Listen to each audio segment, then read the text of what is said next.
New Thinking Aloud is presented by the California Institute for Human Science, a fully accredited university offering distant learning graduate degrees that focus on mind, body, and spirit. The topics that we cover here. We are particularly excited to announce new degrees emphasizing parapsychology and the paranormal. Visit their website at cihs.edu.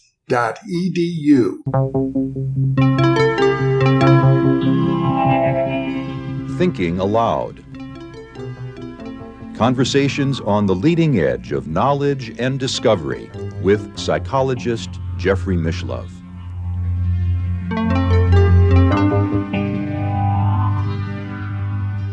I'm Katz, and I'm a guest host on New Thinking Aloud, produced by Dr. Jeffrey Mishlove. And today's guest is none other than Dale E. Graff. Many of you will recognize his name as the former director of Project Stargate. And today we're going to learn how that term even came into being. Dale actually coined that term, Project Stargate. And this was the government program that invested remote viewing phenomena from the 1980s through the mid-1990s. Since then, Dale has worked endlessly on projects related to dreaming and making use of dreams to predict future outcomes, including feedback photos and describing what was going to appear on newspapers like the New York Times front page or other pages within the paper in advance of the paper even being published. And he's done years of research in that area and is considered one of the foremost ESP precognitive dreamers of our time. And also he is the author of River Dreams and also Tracks in the Psychic Wilderness. Dale and I have been working together on the board of directors for the International Remote Viewing Association for the past 4 years. And together we founded the IRVA Research Unit along with the help of some other board members.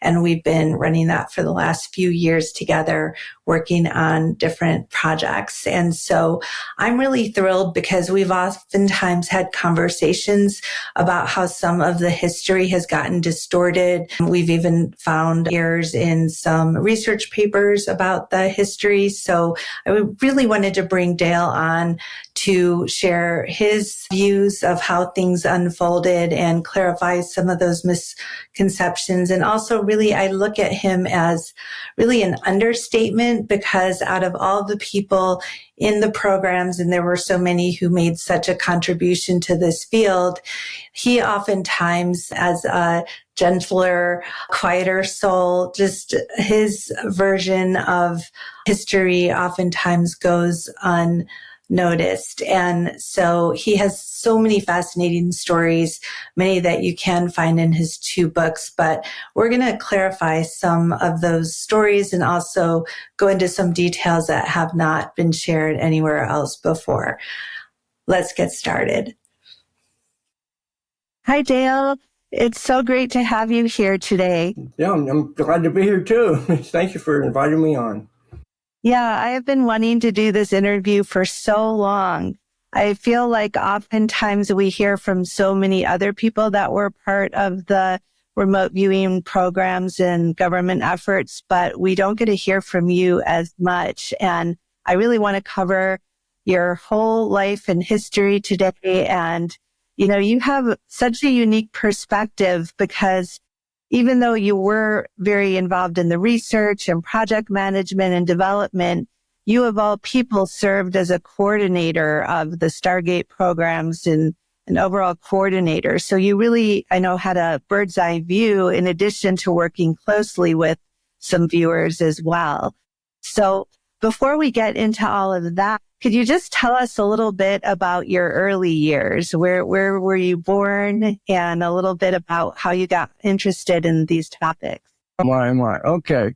Actually, I guess my interest in the overall topic, and I like to think of the field in a broader sense, using the research term psi phenomena. And I was born and raised on a remote farm in Pennsylvania.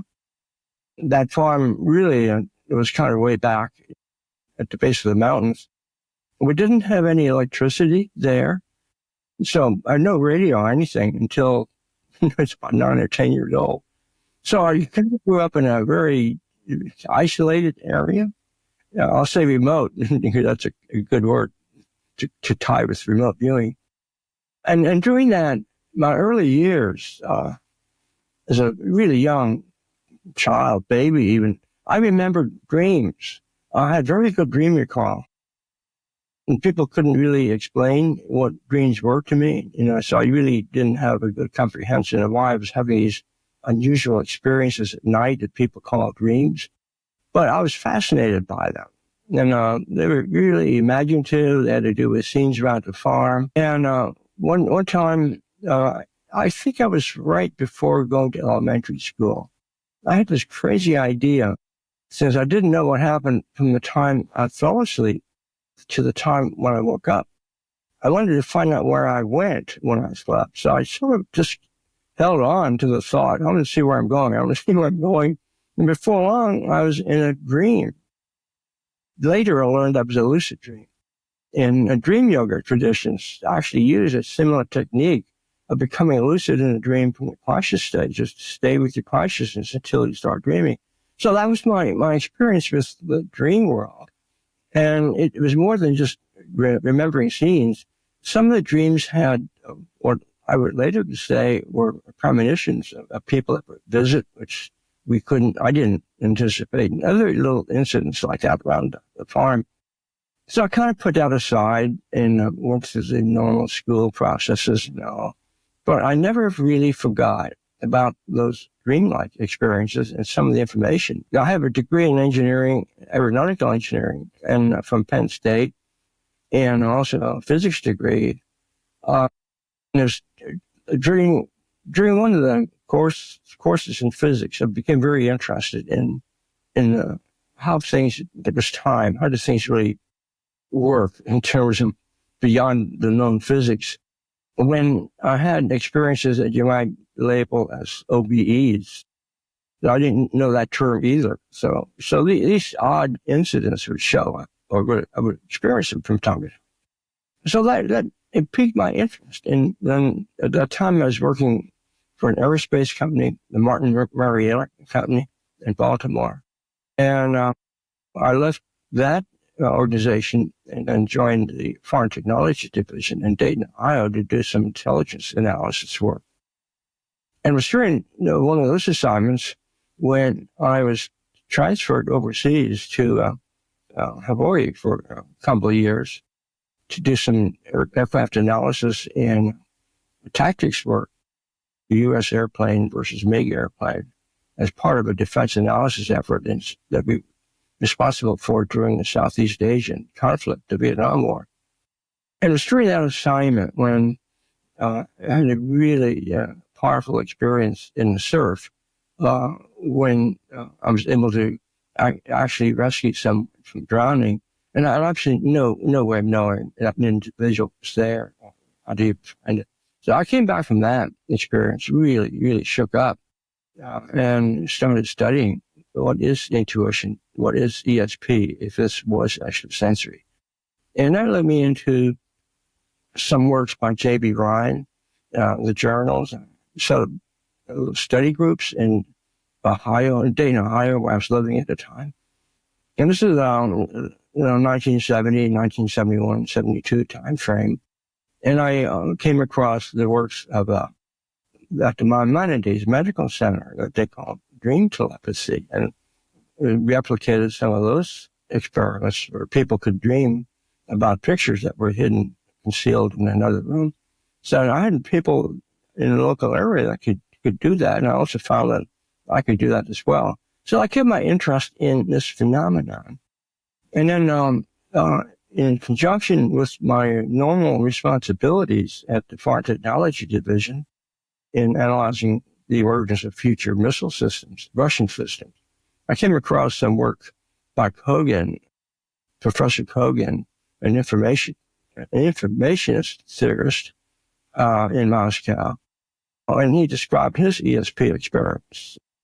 Again, I'm really fascinated by this. So I wrote that up in a small paper, and the commander said, that's interesting, follow the field. And I did. And shortly thereafter, Hal Puthoff and Russ Targ came to our organization to look for funding. So the commander already knew enough about ESP, so I was invited in. I had not really heard about remote viewing before, at least not to any extent.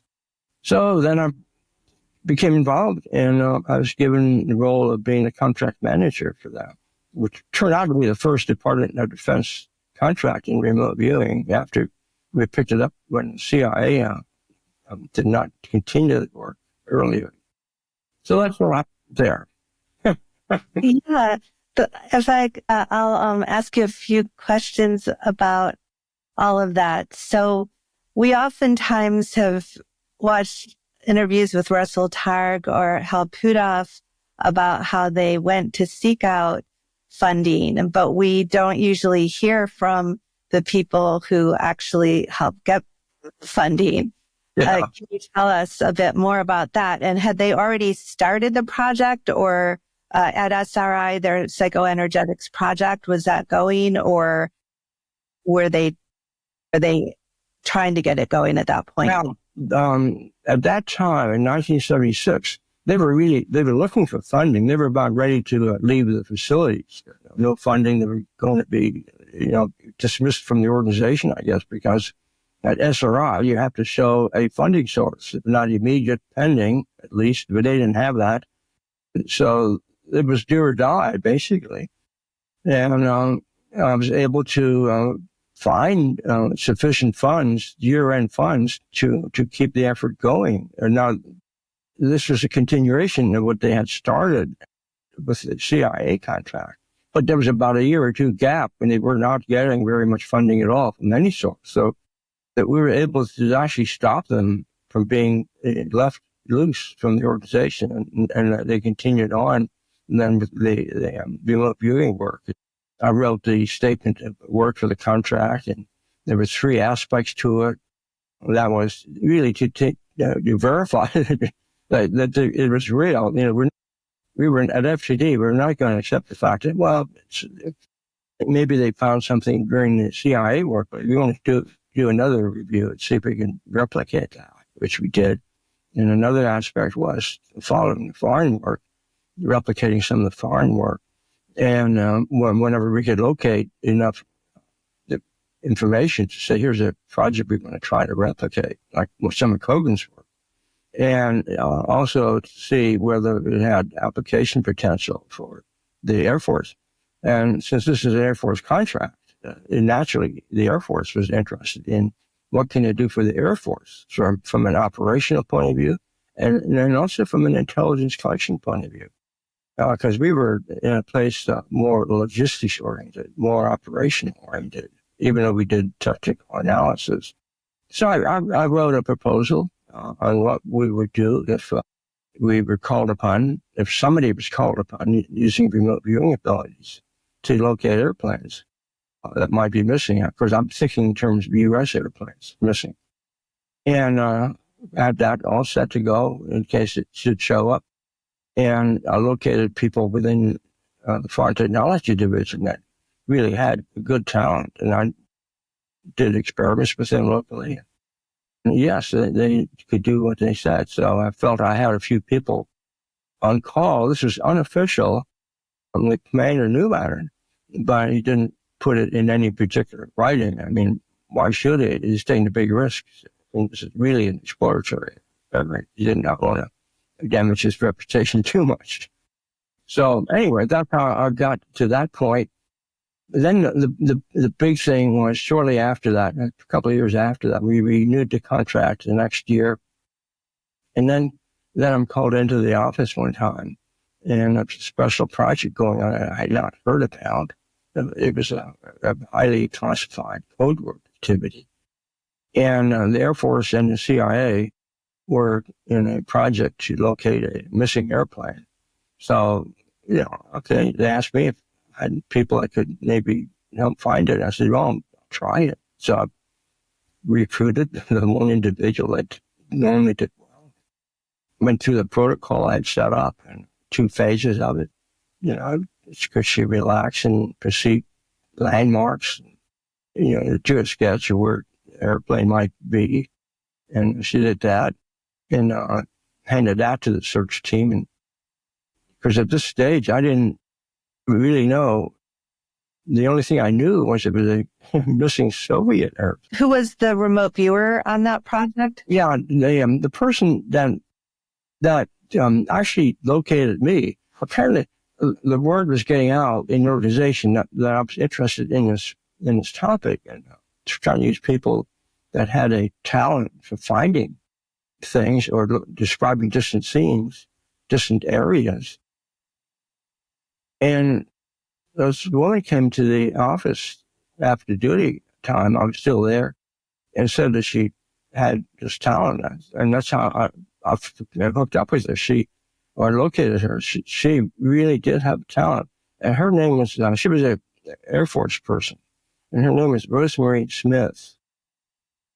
I used a different name in the first book that I wrote because I was that time in 1988, 99. I wasn't sure if I should use real names or even talk about this area in much depth. So anyway, that was Rosemary, and that was the woman that actually came up with the sketch that allowed the search team to move to a different area from the original search zone. And they helicoptered about 50, 60, 70 miles further away. And when they landed in a little clearing, that was almost the exact spot where the airplane was. The natives already had discovered pieces of it, and we were able to lead the search team back to the main crash scene, and the team was able to extract the equipment they wanted. There was no fire because the airplane had run out of fuel, so that was a good turn of events. Do you feel that they would not have been able to find the airplane without the viewer's help? Absolutely. Eventually, the plane, well, in principle, natives knew where it was, but the team had to leave country the next day, so they would not have known about the plane probably for a long time because the natives would not have been too forthcoming because what they were doing was tearing it apart and selling pieces. So eventually, it would have been known. So in order to find it in time to fulfill technical intelligence requirements, yes, this would not have happened without this. Like in any airplane crash, you very likely will find it sometime, maybe years later. But this was timely. It was either that day or no day. The results really went up the chain of command in Pentagon and political areas, and eventually President Carter even talked about it. It was really a flashpoint for me as well, trying to explain how we did it, demonstrate that the information was there at the time that allowed the helicopter plane to navigate, and no other source of information could have done. And can you tell us a little bit more about that on a micro perspective? Like, who was it that you had to go to and say, we have this information, we want you to follow up on it? Yeah, well, I was contacted by the team leader for the search team.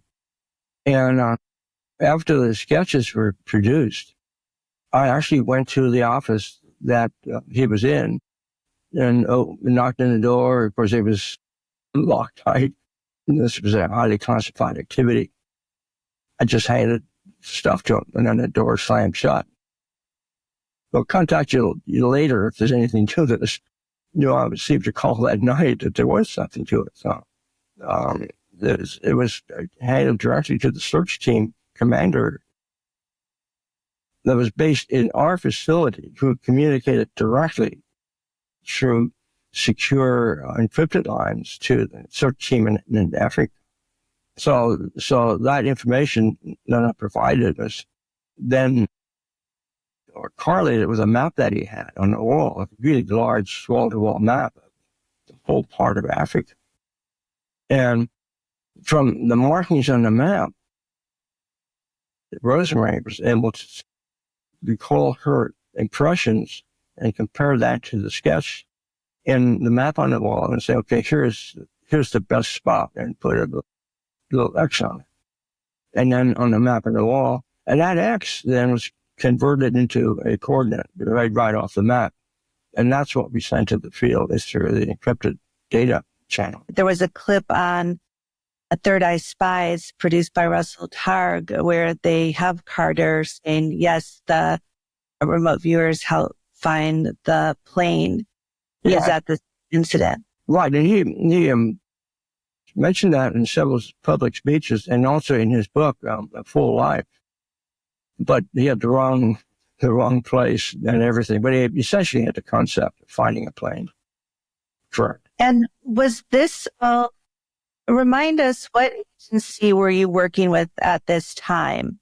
I think you said FTD. Yeah, at that time, I was with the Air Force, a division, the Foreign Technology Division at Wright-Patterson Air Force Base. And the role of FTD, the Foreign Technology Division, was to prepare foreign assessments on Soviet and other communist country weapon system developments.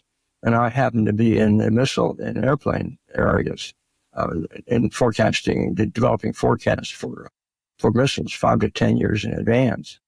So I was in the trends and forecast section, working the futures, more or less. So that's my role.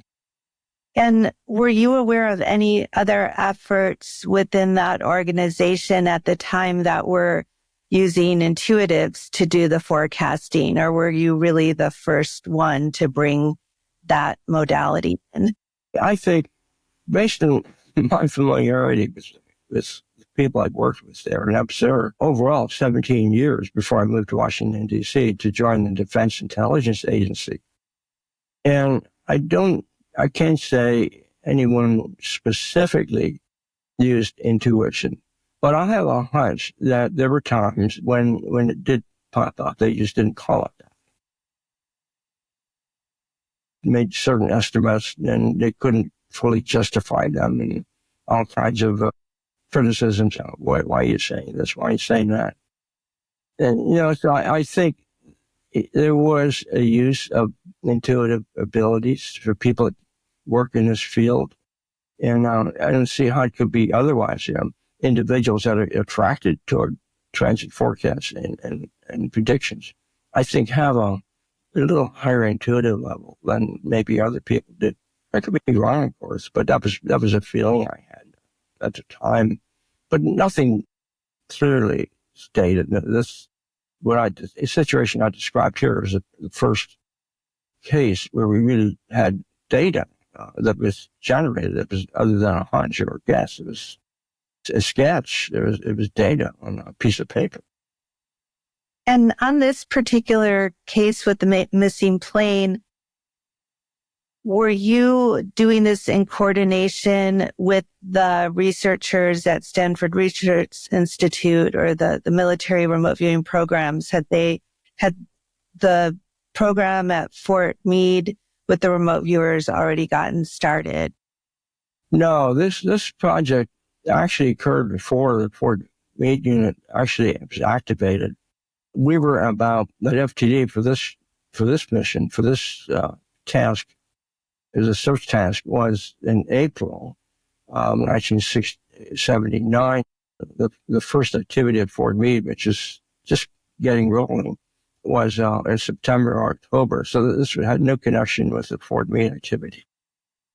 Now, I had also contacted SRI because I did have the contract, and I did levy a task with them to locate the missing airplane again, without any information as to Africa or what, just the concept that it was a missing Soviet Tu-22. There was some information that came from that source. I think it was Gary Langford who was working on it. And, but it was not specific enough. It was not you couldn't use it to locate it. It was clearly a jungle setting, but, there are a zillion places to fit that. So it was data that I also looked at and wondered what to do with it. But by that time, the information from Rosemary at FTD had already gotten to the field. So, and that's when an airplane was located. So it didn't really help anything. It didn't even get there. So you mentioned a man by the name of Gary Langford. And when I was recently at the Rice University archives, the archives that Ed May had donated, there were many remote viewing sessions by Gary Langford, who I really hadn't heard of before. And his remote viewing transcripts, they had it along with the feedback photos. And I was really blown away by his detailed drawings and accuracy. All those documents are still there. A lot of people aren't familiar with his name. Could you tell us a little bit about who he was and your work with him? Yes, I met Gary. I think it was the first trip out there when the contract was first approved in June of 1976, when I met the SRI staff. Hal Rouse, I think Hal Hammond was there, and also Gary, and one or two others. I don't remember those names. But Gary was a mathematician that actually worked at SRI in another department. He turned out to be, like you indicated, really a top-notch remote viewer. Yeah, and I really enjoyed working with him. I enjoyed working with everyone from SRI.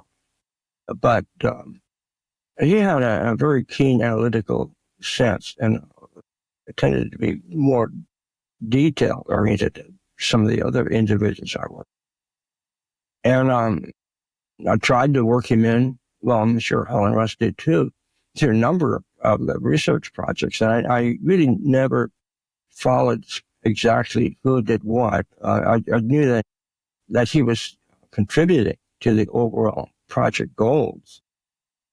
But, I'd meet him maybe once every 4 or 5 months when I visited him on a contract review basis. So I knew he was doing well and contributing to the tasks that we defined in the statement of work. Yeah, I was surprised in the archives. I found a proposal that he did to be a trainer for SRI in the military. And basically it was like an alternative proposal to Ingo Swann's proposal that he established a program. And as we know, Ingo went on to establish that. Yeah, maybe before we get back to your role, anything you can say about your work with Ingo and your thoughts on him? Well, yeah, certainly. I had many interactions with Ingo, and most of the time during my visits to SRI. But there were times he would also travel east and get conferences here, and there were tasks that would come up with. And they had end up send him to Helen Russ, and then he would then work Ingo into the projects as well. So, I had a lot of interactions with Ingo. And I've always had a good rapport with him, and enjoyed the discussions that we had. I just regret that I didn't sit down and spend more time really working with him. It really was difficult for me to do that because I only got to 3 times a year. No, it was really wonderful. The same is true for Helen Hammond. We had great discussions. And I like to talk to Helen a lot because she had a way of visualizing data that normally wasn't discussed. So it was different from the usual procedures used at the time, and she would actually perceive images and draw them. So you might want to call that more of a clairvoyant approach. Either way, she was very good as well. And I think she was the first one that really worked on the precognitive experiments that I had recommended they set up. Can you talk about that just for a moment? That you said Hella had a different way of working visually. How was this different compared to maybe, say, how Ingo worked or other viewers their work? It's really hard to tell what's going on inwardly or what the inner mentations are or the inner perceptions.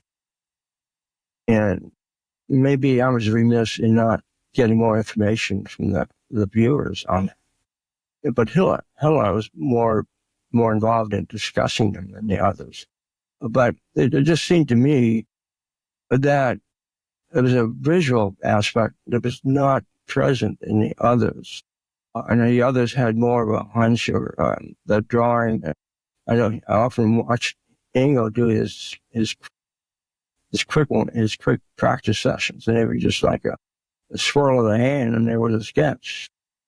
But I don't think he actually perceived a lot of imagery. It was sort of I think he coined the term kinesthetic response, more along that line. And so, yeah, there's a difference. Now for Gary Langford, I think he also had visuals in addition to the drawing or the kinesthetic response part. Again, I regret not having interviewed these individuals in more depth because I was interested in that and only pursued it briefly. And now I can see it would be an interesting thing to know more about. We can only deduce that by looking at the data they generated, I suppose.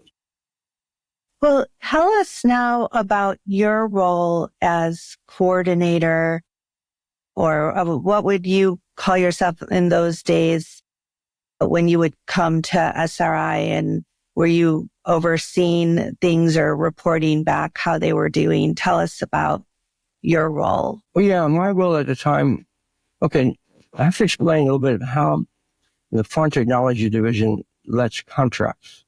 The two contract elements. The one is the official contracts office, and that's the legal people, the people that have the money, and that's the contracts office or division of contracts, whatever they were called.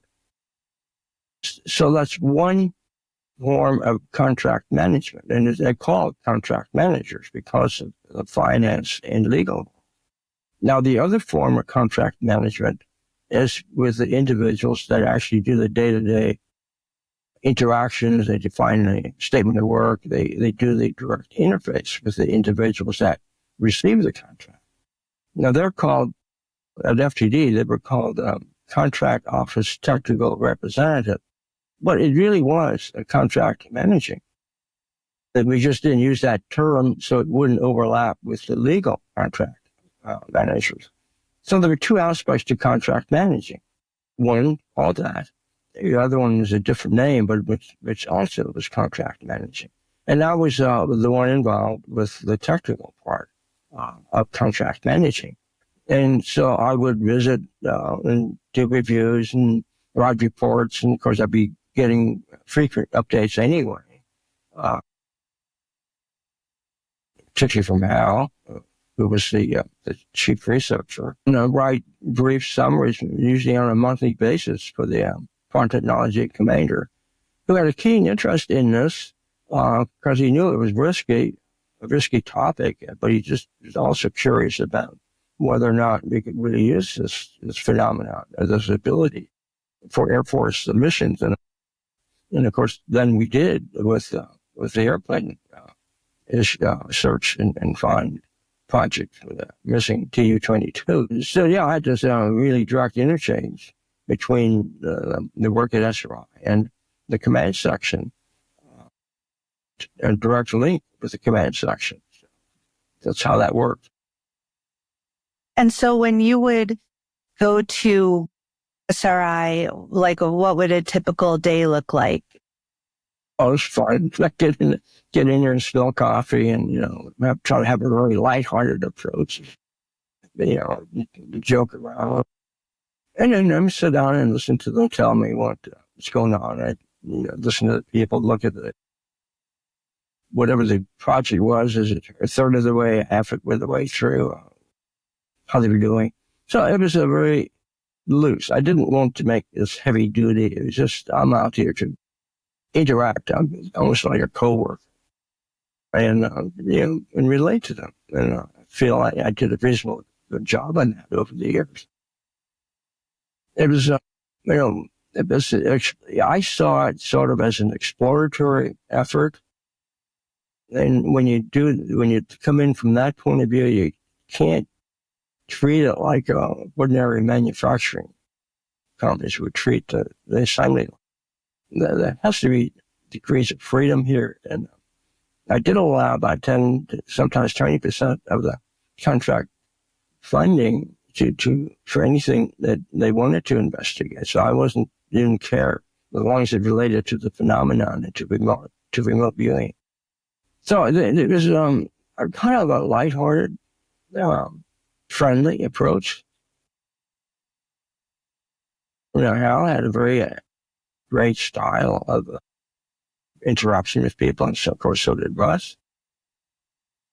So it was probably some of the best times I've ever had being involved in contract managing. Before that, I had small contracts for analytical work at places like the Martin Company in Denver and Boeing, Seattle. But those are totally different. You sit down and you say, prove this, do that, what were you doing, that kind of thing. You really grind it out. But I know I just left it loose, but not too loose. We had good watch too in the evening. So would they sometimes show you projects and the results that you found really impressive? Or did you were some of these projects not so successful, some were successful?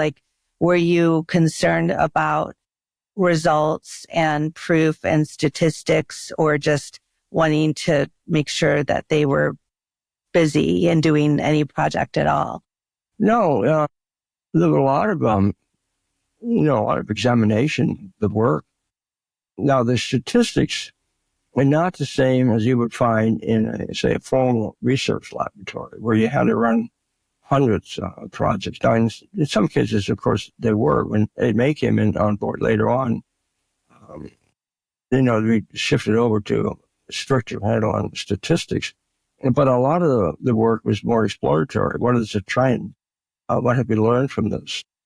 Like some of the projects we did with Hella, that just maybe half a dozen trials.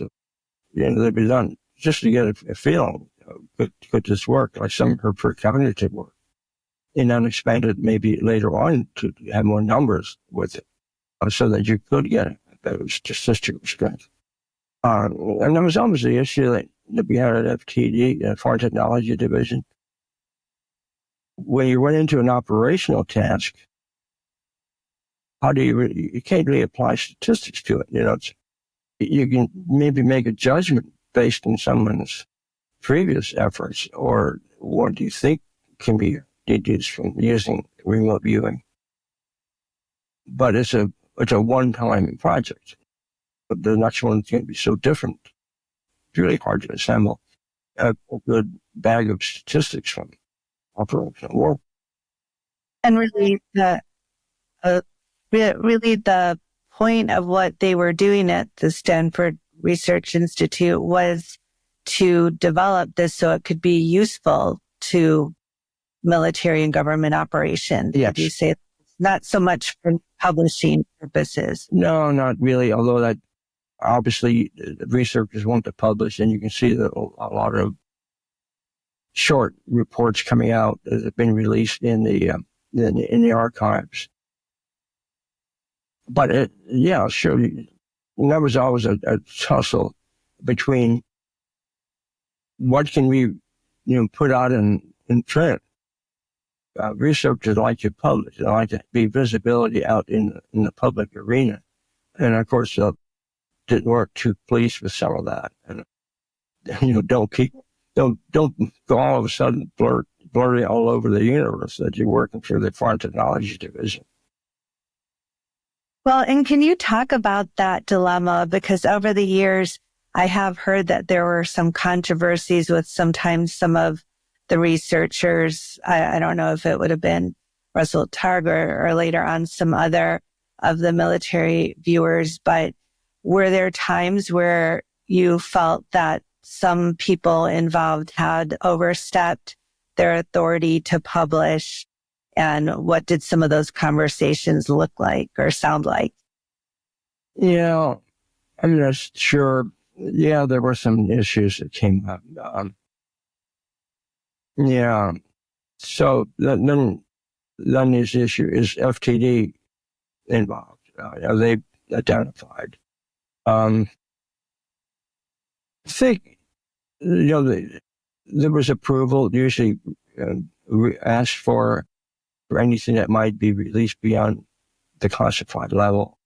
So there were issues, and then I think there was some resentment that they couldn't publish more of the information, or publish in such a way that it was harder to trace, I guess you could say. I don't know. So thinking back now, sure there were issues, and I don't think I'll be very specific anymore. That's been a long time, but there were issues. Okay. I know that in your role with like the Defense Intelligence Agency and these other organizations, you're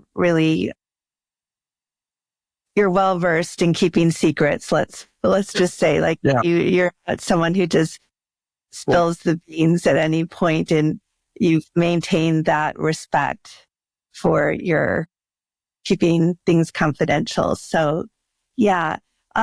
Can you share with us then how your role changed over the years?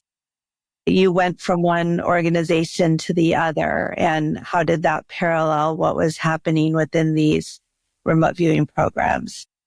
Well, at the Far Technology Division, relative to remote viewing, I was the contract manager for the work that was levied on SRI. So that was my role there. And then, of course, 1981, or actually late 1980, a few things happened that were rather dramatic, I might say. Can you share a little about that? We want to hear a drop. Anyone that would have followed all this would have thought, oh, wow, finding an airplane in Africa must have really been tremendous. Okay. I think it actually got me fired. Really? How would that get you fired? We think everyone would be excited about it. Well, what happened, I can see what's going on here, I think, now in retrospect. So there's a lot of publicity with that airplane incident.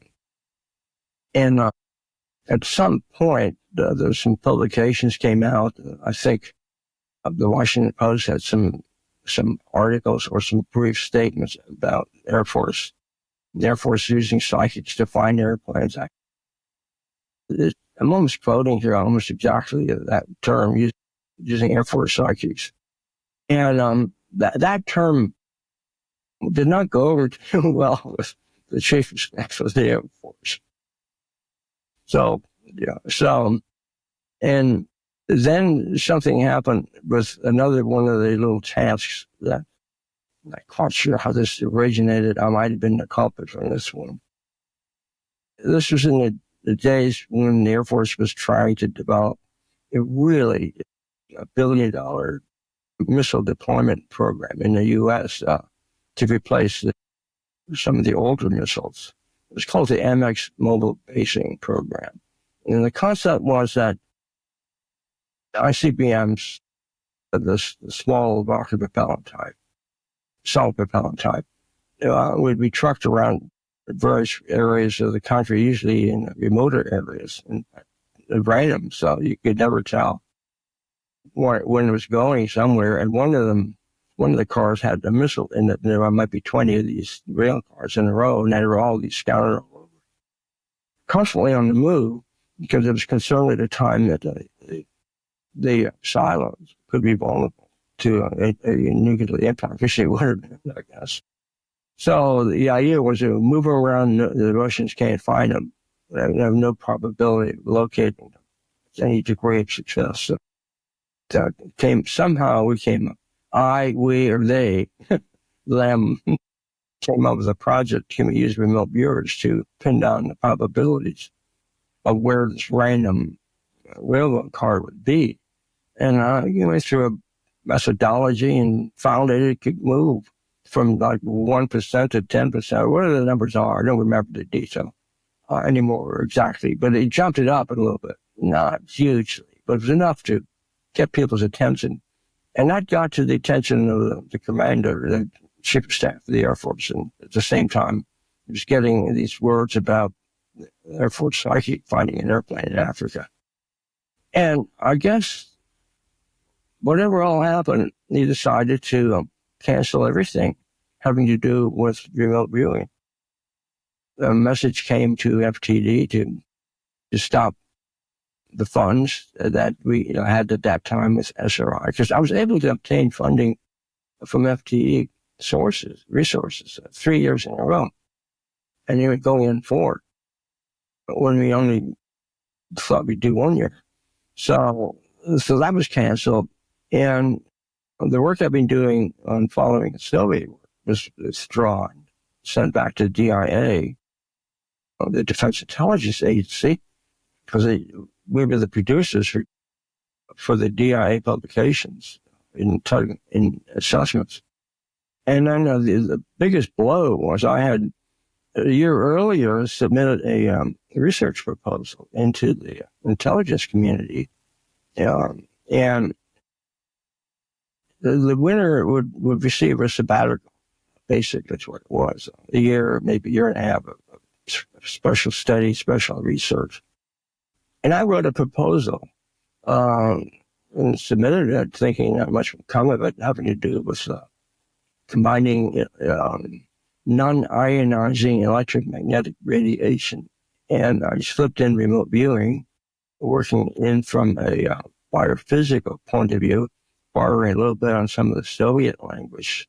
And that was accepted. So I won the prize. I'm talking about the intelligence community. This is not just FTD or DIA, the entire intelligence community. So, wow, this is great. Wow, I had contacted different laboratories. I was planning to spend a few months with Helen Ross. I was going to work with Dean John at Princeton University in his lab. And there's a place over in Freiburg, Germany, I was interested in. So I had all these little places identified where I would spend a few weeks working with the researchers and various things related to this. And of course, there's electromagnetic work involved here too. Actually worked with the Ross 80, a well-known figure in the field of Niemer, non-electromagnetic radiation. I still have trouble pronouncing it. And that was all canceled. And I was all set to go to CIA headquarters to pick up their award. I couldn't go. I was withdrawn. So all that crashed, and I'm out of a job, basically. I really wasn't, because these were add-on jobs anyway. I worked them into routine activities. Well, it was still extremely disappointing, needless to say. But then Jack Verona at DIA, having seen this transpire, said, don't worry about things. When a position opens, we'll bring you down there to DIA to continue on. So that's what happened. Very few months later, I'm actually working in the Defense Intelligence Agency in the Division of Threat Analysis. So I continued on there. Again, continuing connections with Helen Ross through the contract area, because DIA now had come in and obtained some funding, some of it from the Defense Research Projects Agency, DARPA, and other sources. There was another individual that was involved in this as well, James Salyer, and he was then working almost directly with Helen Rouse as an on-site monitor. So I continued on in principle at that time with this contract managing role, but I also picked up a liaison role with the Fort Meade unit, which by this time was a couple of years rolling. So I continued on with that role in coordinating whatever tasks needed to be coordinated that were going to be worked on by the remote viewers at Fort Meade. And then when the Fort Meade unit was also canceled by the Army, DIA came in and I created all the paperwork for that and had it transferred over to DIA in 1985. And then I continued with that liaison role, coordinating tasks. I was in Jack Verona at DIA and set up a interagency remote viewing task force. The purpose was to identify projects and tasks that we could then pass on to the Fort Meade unit. So I was involved in that. And then eventually, when a large chunk of R&D money came along, up to this point, it was funding that came from operations and analysis. So they really didn't allow a lot of freedom for straightforward analysis. But the new funding source did. And then I was at that point transferred to the Fort Meade unit, mainly because of my technical background, and to make sure that and of course we had been doing that anyway, but this was to ensure a continuation of the protocols that would stand up to any scientific panels, and we've had a number of them, of course, review us, and make sure that we withstand their evaluations as well. You received a lot of criticisms for some of the activities of the Inspector General's office when he reviewed the unit, found a number of issues that he felt were not adequate. So we had to beef those up. One of them actually was controversial in a way. We really had to move away from the idea of the monitor. Up to this point, most of the sessions at SRI, this is how remote viewing basically originated, with an interviewer monitor, with that concept, prompting an individual to just simply draw or relate with the perception without thinking, without having your conscious mind chop it away. So it lives in just guiding the individual. Of course, they're blind to it. But that didn't bother the Inspector General's office. He said that's still a source of data leakage, and that's you don't have credibility if you have a monitor. Well, let me ask you about that. So the Inspector General was concerned that viewers were always working with monitors or interviewers that would guide them through the session. And was that because they thought that the monitor or interviewer knew the target, like they were not double blind? Was that their concern, or did they have other concerns? Well, we made it very clear that these were double blind. And I guess, I don't know what their real concerns were. I mean, I guess they still felt that there's a way some influence could occur.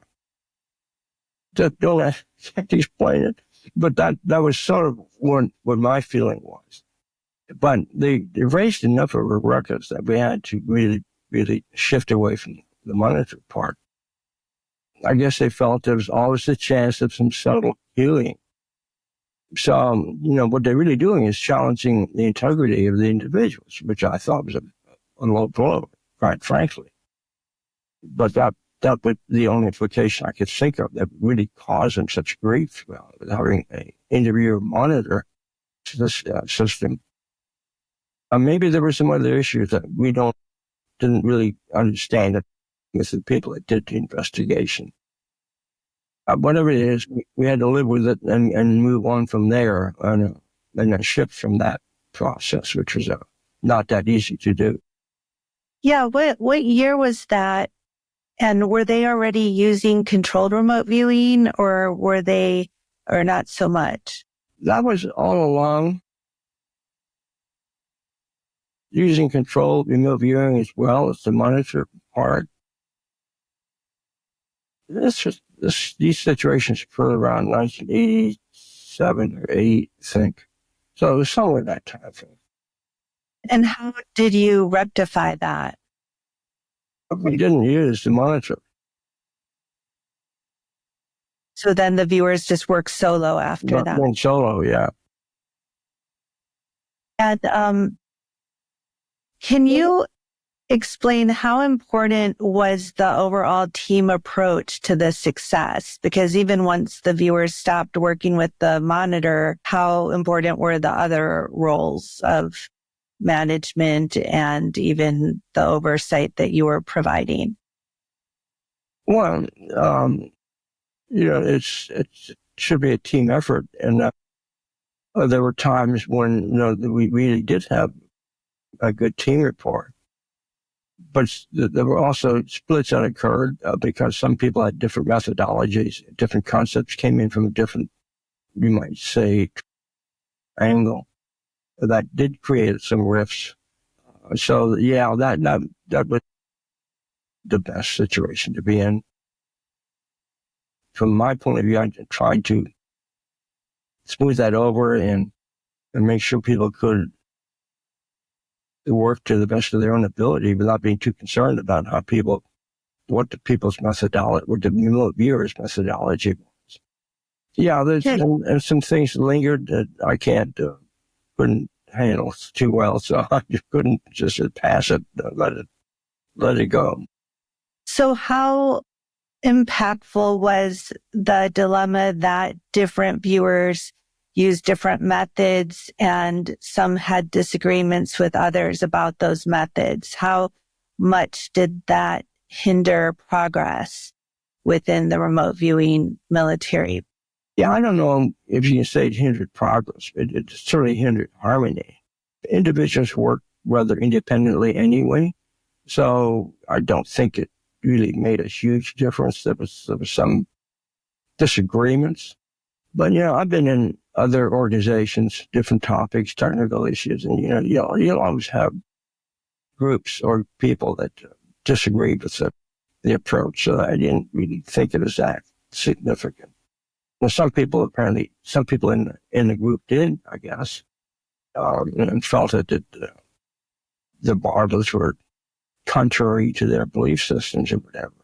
So then I'd try to say, well, it's a belief system. That's the way individuals arrived here. And that's how they perceived remote viewing functions for them.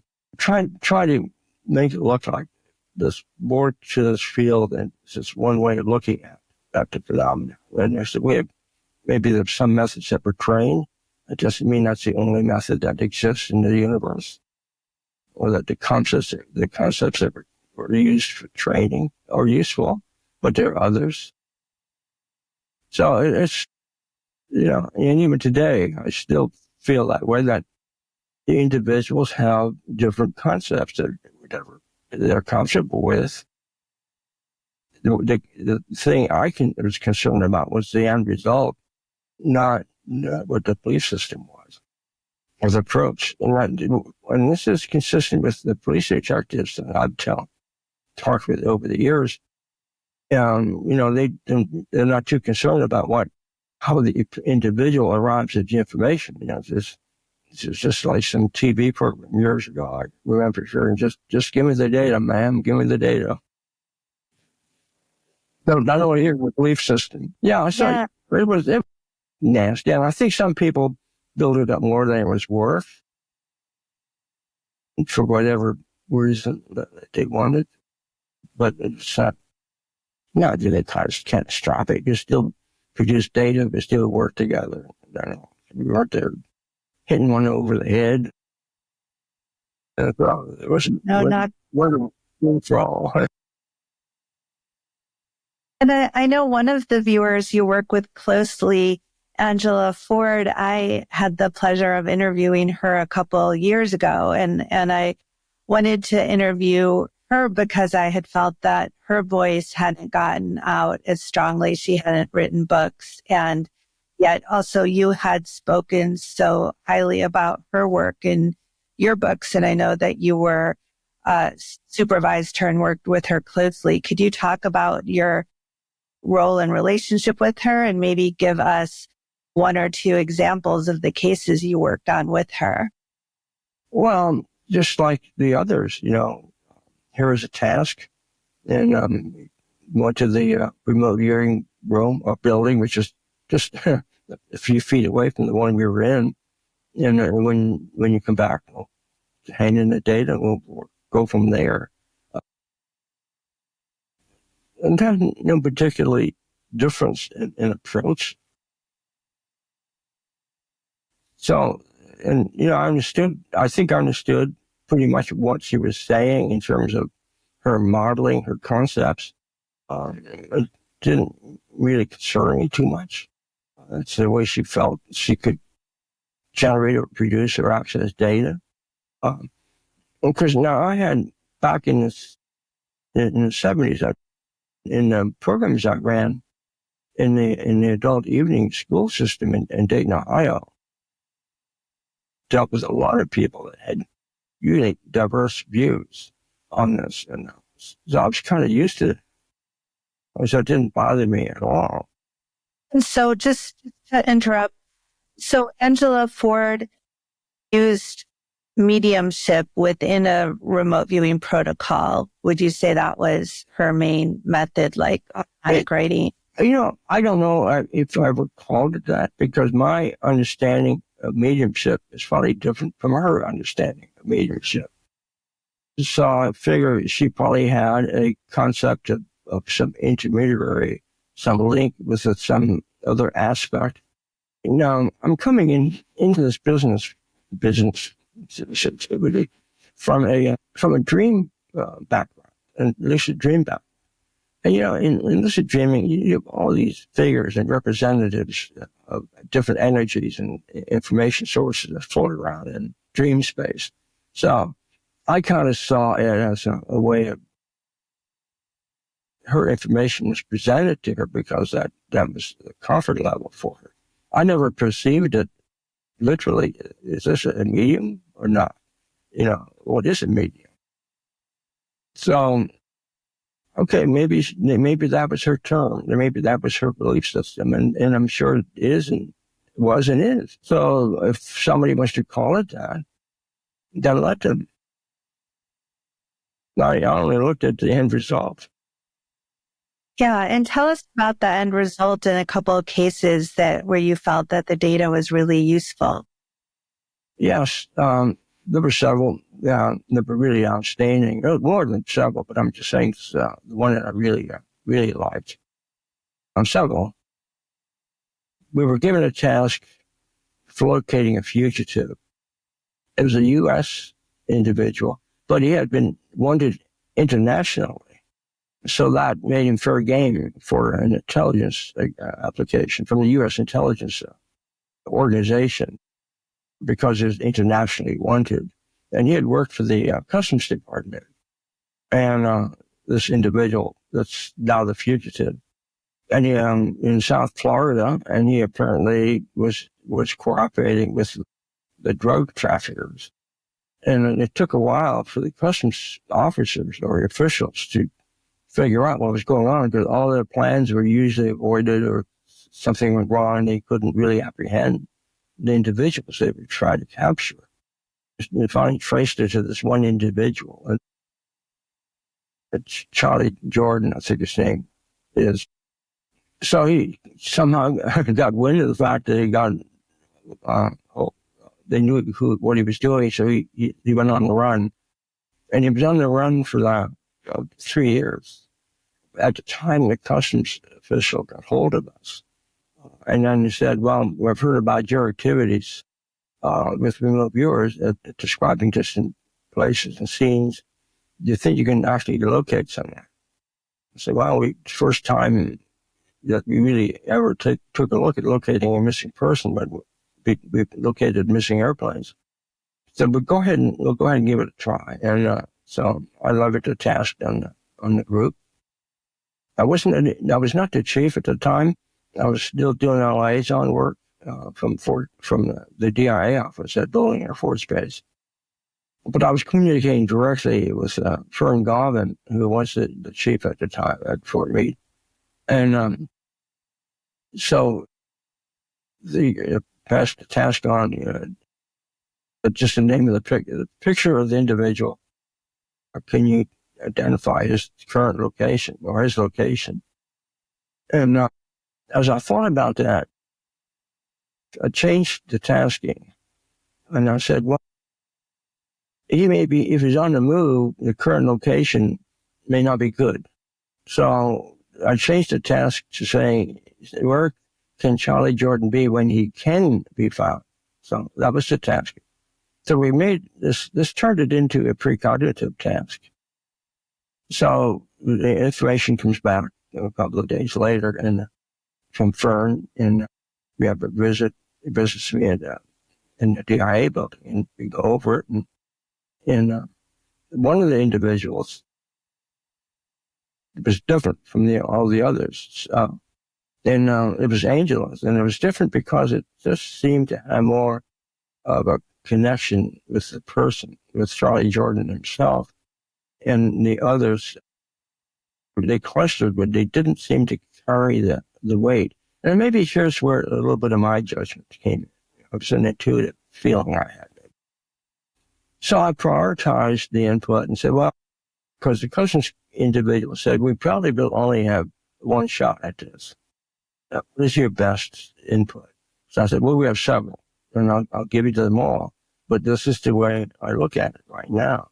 So I'm putting us on the line, including myself. And the difference was it's more personal related, had to do with personality.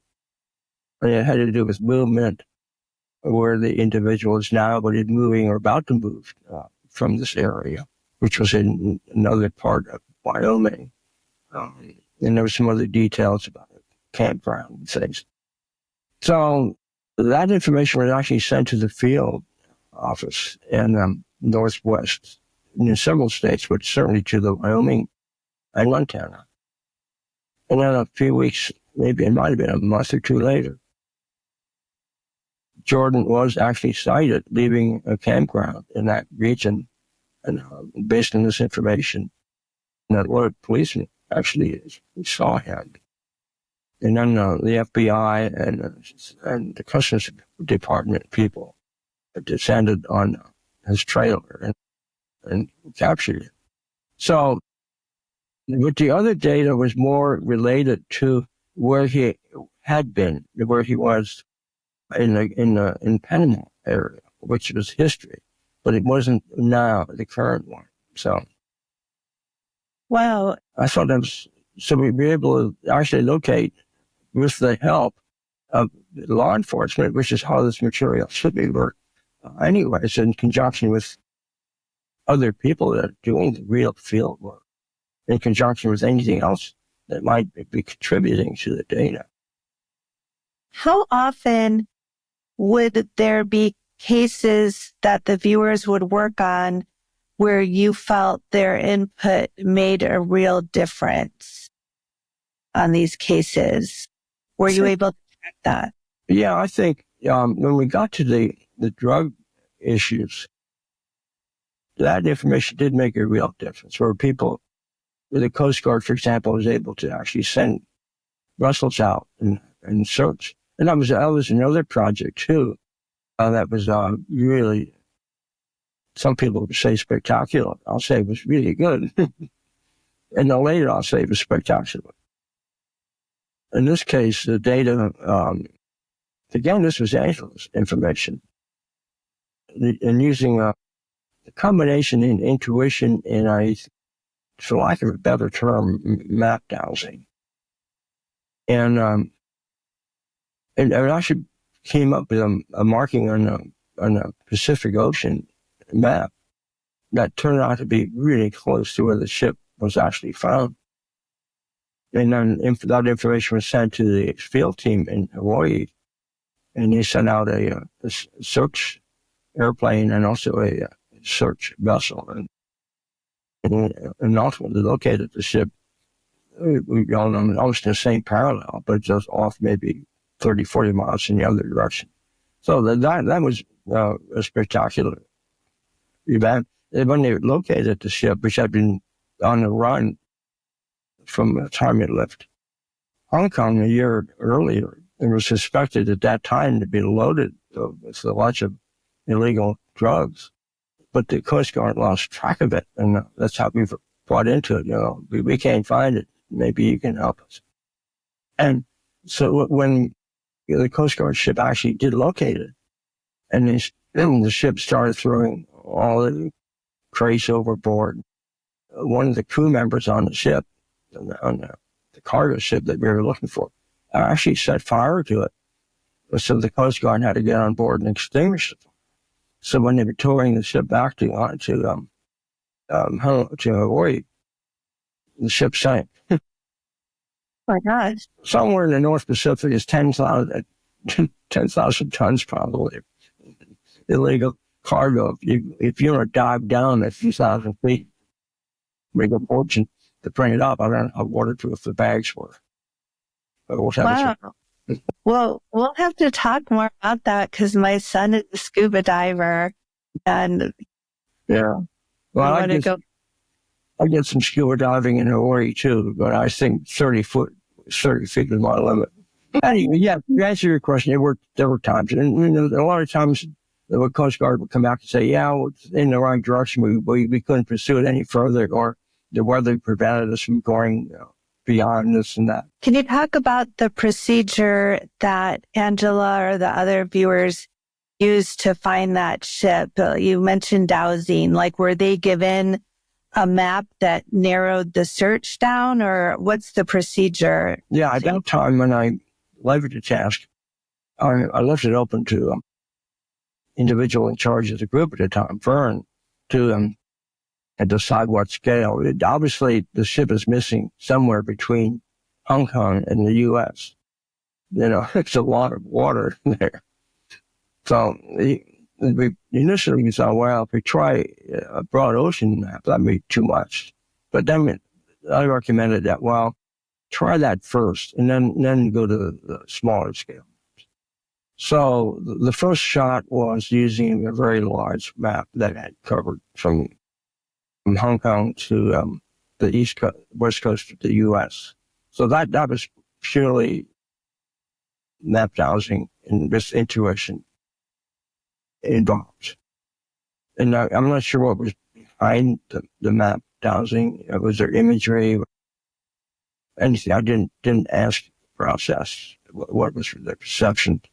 Only what was it. Well, and I think for this one, SIG was the only one that we had work on it at that time. We were going to work on bring other people in sequence, because there's sort of a cumbersome project to work on with the maps, one at a time. But when the information was brought to me by Swann from Angela's session, because the next day we're going to work other people on it. Maybe not with a map, but with some other method that we needed to develop or think about more of. But when I had that information from Angela, this is like 4:45 p.m. And my point of contact was the Coast Guard. I knew he was going to be leaving at 5 p.m.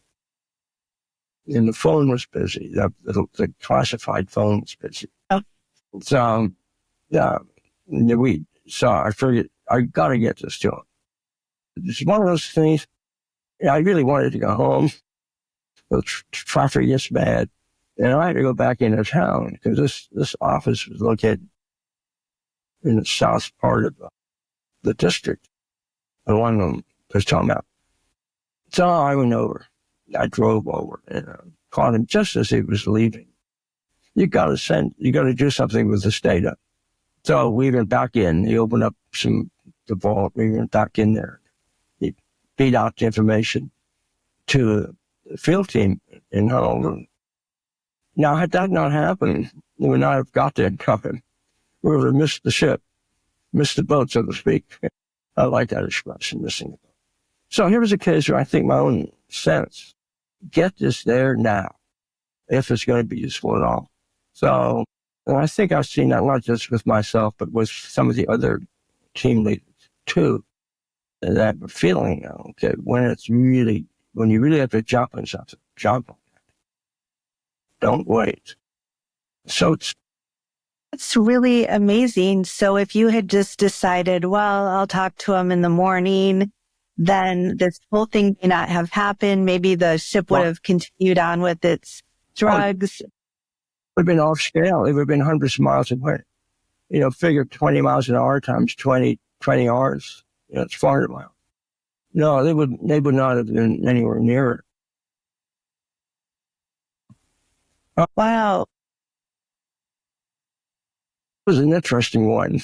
I'm not saying you should take any credit for it, don't get me wrong, but I'm just saying that the data was really, really good. And I just had the feeling, you can't let this pass. You got to get this out there. And I'm sure that's come up a number of times with the previous people that were involved at Fort Meade. That's such an important aspect of all of this work, though. You could have the most incredible intuitive based data, but if people don't do the right thing with it, if it just sits there and doesn't get to where it needs to go, it's pretty much useless at that point. And I think that's happened a number of times with some of the data that was generated. They saw the history of the program. I think there are times it just didn't get passed on fast enough or at all. Somebody along the line stopped it, or didn't just file it, didn't do anything with it. Did you often find it challenging to make the decision of which viewers' data you consider over others? And also, would they often correlate with each other or conflict? And what would you do with conflicting data between viewers? Yeah, normally it was a matter of looking at if there's more than one person involved, because there were tests where you really only had time, or the people weren't available for some reason, so you only had one or two people to work on a project, depending on the turnaround time. But if you had time, then, okay, I might spend several days on a given project, or maybe even a week or so. So anyway, collect the information and look at it and summarize it and take a look at the patterns, And the way we did it, the way I did it anyway, toward the latter part of the program, was sort of prioritize. Here are viewers that 3 of them say this, 2 of them say that. So the majority wins in this case. Okay, if there's more people saying this is a large building over on the left hand side and somebody talking about some other detail, even though it could still be important, I could say, here's the general flow of the data. Maybe they're both important. I don't know. And just sort of list them like that. I think earlier, the individual would just simply get all the data, but I tried to do prioritizing. And then there's a caveat, if any of this looks reasonable, I'd come back, send back for an uptake on the task and retask it. And so there's sort of a clustering effect. And then sure, and some people over time tended to do better in this and that, but because of the way that training was, it seemed to focus more on the structural aspects at that time. People that were trained in that methodology. So naturally, you're going to have groupings that have to do with arrangements of structures and spatialness. So whenever there was, in the case of Angela and a couple of the other people that weren't so structural oriented, then I had to make some other evaluations about that. I'll go with that if it's different. And of course, it may not be. It may be very similar. Or just simply flag it and say, here's a another input. Here are three inputs. 1, 2, 3, but they may all probably have relevance. And it's sort of different each time. So that was sort of the way I worked it toward the end there. So you could just put in all the viewers' data and leave it up to whoever you are handing it to make the judgments, or did you ever? Something like that, but there's the idea that this part of the data may be more relevant than another part, or maybe more pertinent. Without making a judgment, it's no better than the others. I'm trying to avoid that kind of thing. It's just different. This might be the first thing to look at if it's helpful at all. And a lot of times stuff just boils down to, is an activity there, and what is the nature of the activity? And I know there was one project that strikes me as I'm thinking about this. There was a consensus among all the viewers, about 4 or 5 worked on it, that had to do with the beams of light, flashes of light or streaks of light. Well, okay, that was pretty much a consensus input. And then the summary input, when you get to what is your impression of the inputs that you just generated, even though it wasn't in the data as generated or as produced. You feel almost, well, this reminds me of lasers. Okay, yeah, that's how an analyst would look at it. So that went forward with that. This facility is involved in developing some kind of future laser weapon system. It's 6 months later, we found out that that's what it was doing. Now, there were sketches that came along with that, having to do with domes. Somebody else came in with that. So all the pieces fit together, the rays of light, a dome-shaped building that would have been compatible with how a laser could point out and shoot beams of light from. So there were consistencies in that.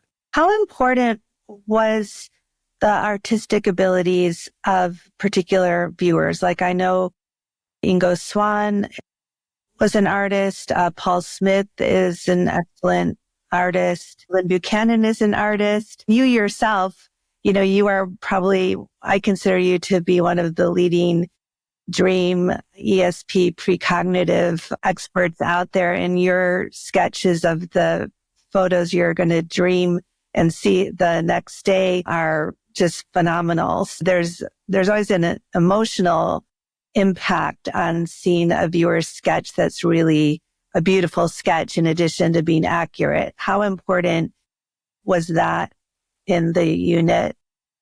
I think the artistic sense is very important. And in fact, I think more individuals that move into the study of remote viewing should also parallel it with an art course if they don't have that basic art sense in the beginning or ability in the beginning. Because we all have artistic talents. And, we're not all going to become great artists, but we can certainly get to the point where we get to feel the creativity of the art form that emerges from our subconscious. I think it's very important. So I'm not surprised that it's in the artistic creative side that would actually have individuals with that background be better performers, or at least render the information easier to understand by others. So, yeah, I think it's very important. Not the only thing, but it certainly is helpful. Again, depending what really is the important thing that needs to be found or discovered or predicted. I know some friends I know that do police work, but maybe the key thing is just simply what's the nearest landmark for where the body can be found. Well, you may not need to have great art talent for that. As long as the railroad track is going to be quite distinct from the rivers or some building. So you don't need to have polished, although maybe to narrow it down the search, you need that. So I would say it depends too on this you want, what's the need, what's the requirement for it. Yeah, I teach mediumship classes, and I recently had my students tune into my deceased stepfather who just passed away, and had all the students tune into him, and they really had an incredible amount of accurate data. But one student in particular, I had asked them all to try to sketch, and she sent a sketch that you would have thought that she was looking at his photograph when she made this sketch. And when she added color, it's really phenomenal. And you can tell people like, oh, this is what the medium said. But when you show the picture that she drew compared to his photograph, there's just this, immediate reaction. And I showed it to my mother and she almost fell off her chair. I think it's helped her to at least believe that, yeah, maybe, his spirit's living on, and of course, we can't say for sure, was she tuning into his spirit or just how he actually looked? But there does seem to be a real emotional impact. And in terms of remote viewing, it seems like some clients receiving this data might take it more seriously if they receive a nice drawing or sketch. Have you found that people will accept it more? Yeah, I think so. Again, it's hard to say when the individual how he or she reacts to the data. Some might really be enamored by it, and others just want to see what's the words that come along with it. So a lot of it is on that end, So I personally would, but I can't say all individuals that are reusers of the data would feel that way. But it certainly helped the credibility of what you're doing. The more accurate that you can make it, it would certainly help the credibility for other aspects of the input that may be as important or more important than the actual sketch. And you yourself, did you learn how to sketch? Did someone teach you, or is this just a natural talent that you have? I've always liked art, and in elementary school and high school, I really did well in the art courses there. But I never pushed it. I never went into the situation of painting or drawing something to hang on the wall for a contest. I didn't go to that route. But then years later, when I became involved in this field, and I moved to Washington, D.C. to work with the Defense Intelligence Agency, I had plenty of spare time in the evening because my wife had to stay in Dayton for 2 years, in fact. So I had lots of time, and the weekends were free. Didn't have to mow the lawn. So I took art courses and enjoyed them really quite well, and photography courses. So that helped improve my own abilities.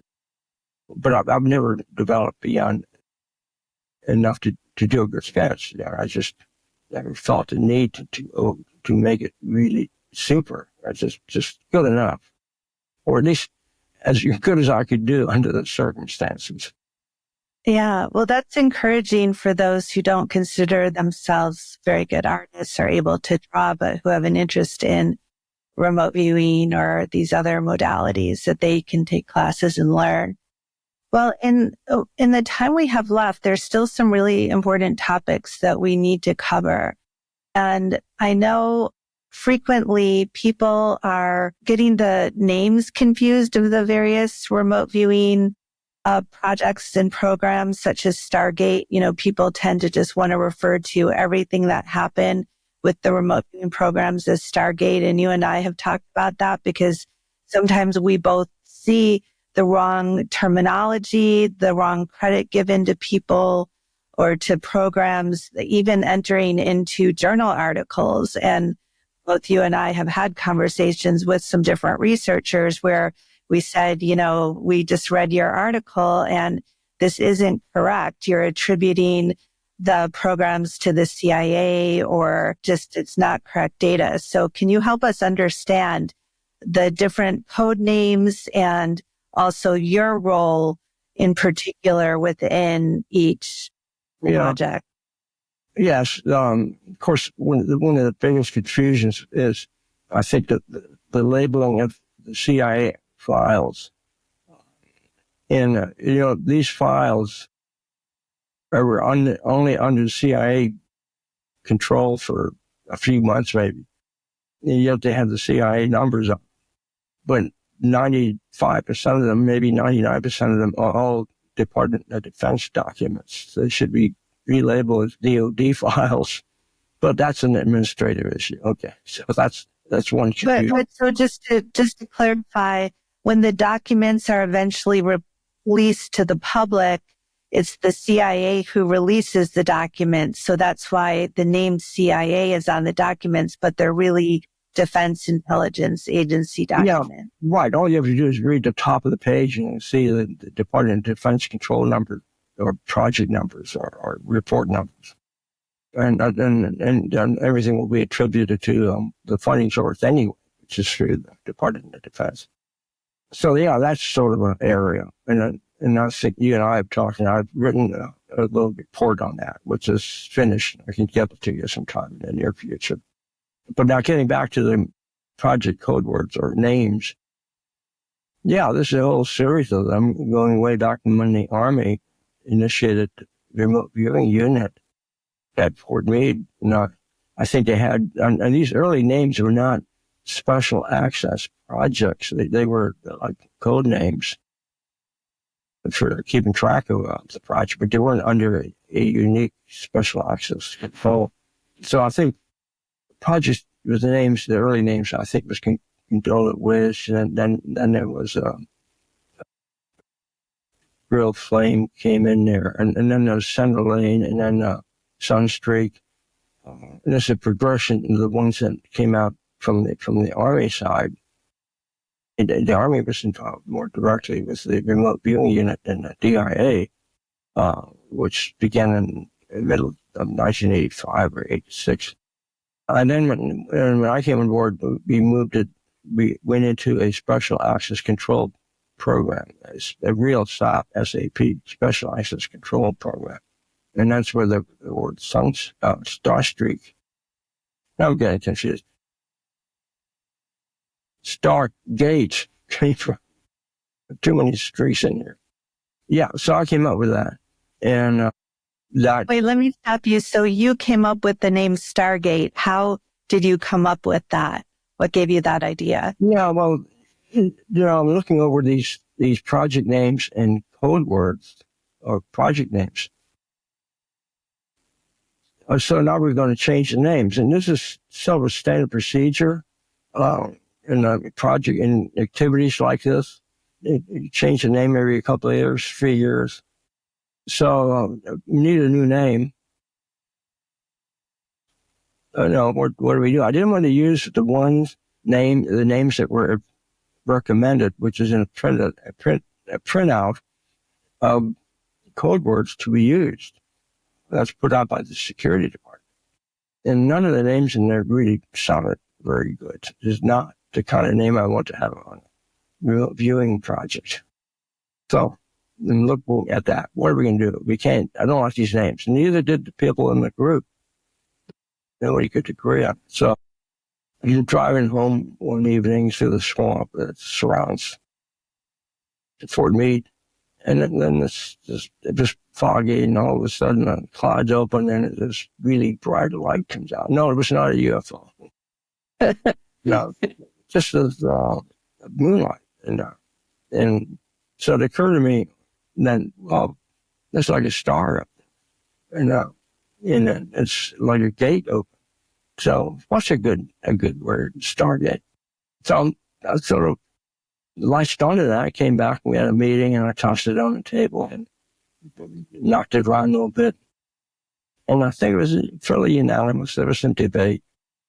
Then so that's how the Stargate name came into being. Then I had to write a memo and get it up into the Secretary of Defense's office, or the Deputy Secretary, and have him review it and prove this, because it's a name that's not previously authorized. So, but he did, and then that's how we got the name Stargate.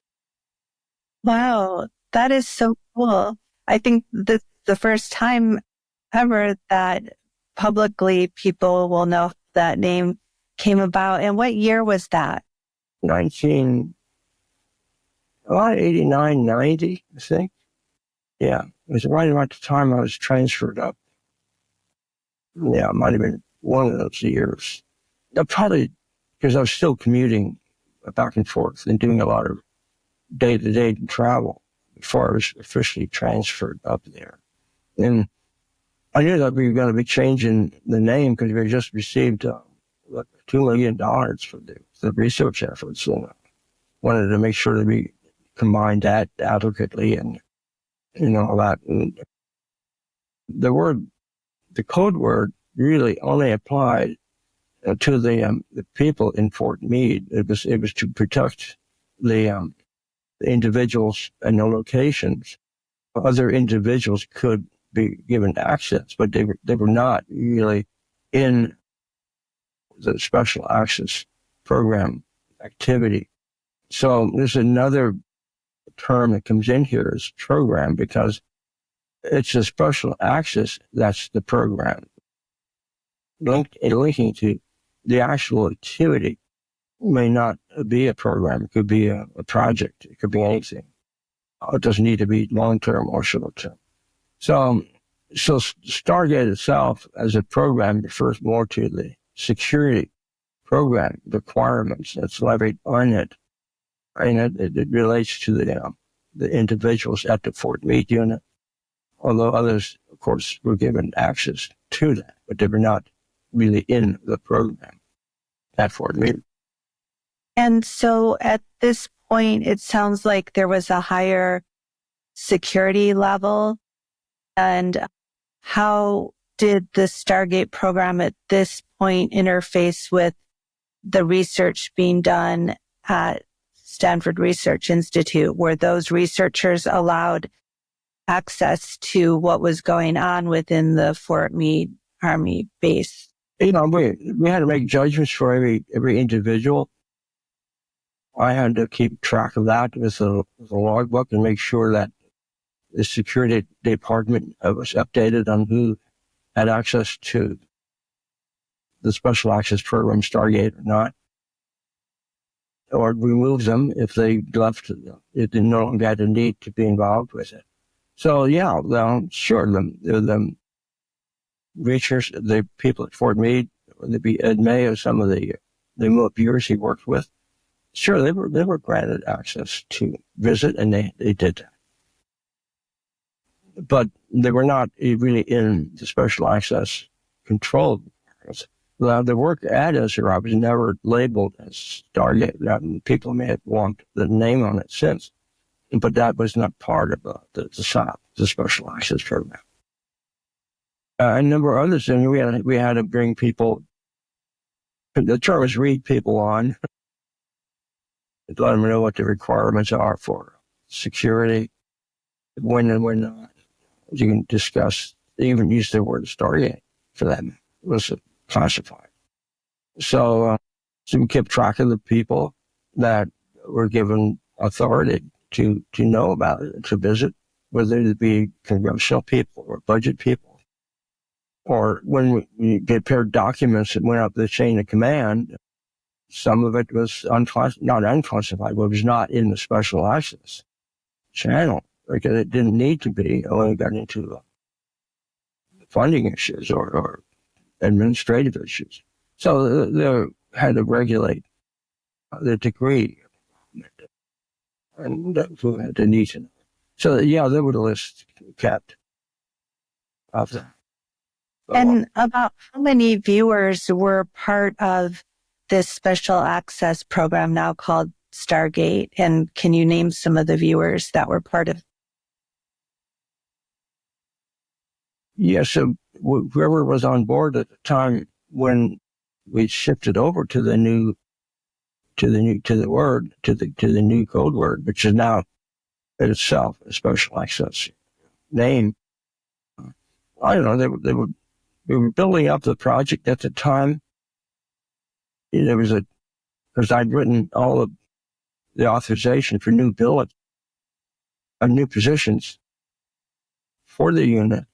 So we had other people come on board to administrative people, analysts, people that help analyze the data, in addition to the viewers. So they could have been up to a dozen people at that time. And so at least that many in the unit itself that were in the unit, sitting there at Fort Meade. Now, the DIA kept the building and just rented it from the Army. They didn't see any need to try to find a facility at the DIA building, which is on Boeing Air Force Base. It probably wouldn't have been able to find enough space to clump us together. And we had a beautiful setup there. It was two large buildings, relatively large, but they were isolated. A nice quiet spot, Fort Meade. Who would have thought that we were doing remote viewing there? Some of the popular names of the remote viewers that were part of the Fort Meade and Stargate Special Access Program: Hal Smith, Lynn Buchanan, David Morehouse. Can you name any viewers that we don't typically hear about that were part of this program? Are there any that just kind of went off into their own direction and we just don't ever hear about? I think I've heard of most of them. I think Morehouse was not in Stargate. I think he had left the unit before it became Stargate. That was an earlier time. But what's happening now is people just say anything. Well, there's been different viewpoints here. Technically speaking, Stargate only applied to the time from 1990 to 1995, and it's closed down. So it was not Stargate earlier. There were other terms. I mentioned a few of them, like Sunstreak and Center Lane. But, it can be debatable. Should these now be lumped under Stargate, the Stargate label, or not? I don't know. If somebody wants to do that, I guess you may as well do it. It's just part of the overall activity. When I say the tendencies, the tendency was to retroname, like if Sunstreak came in, then it should have replaced all the previous names. And we should have gone back and erased Center Lane, put down Sunstreak. But we never really did that. So where do you draw the line?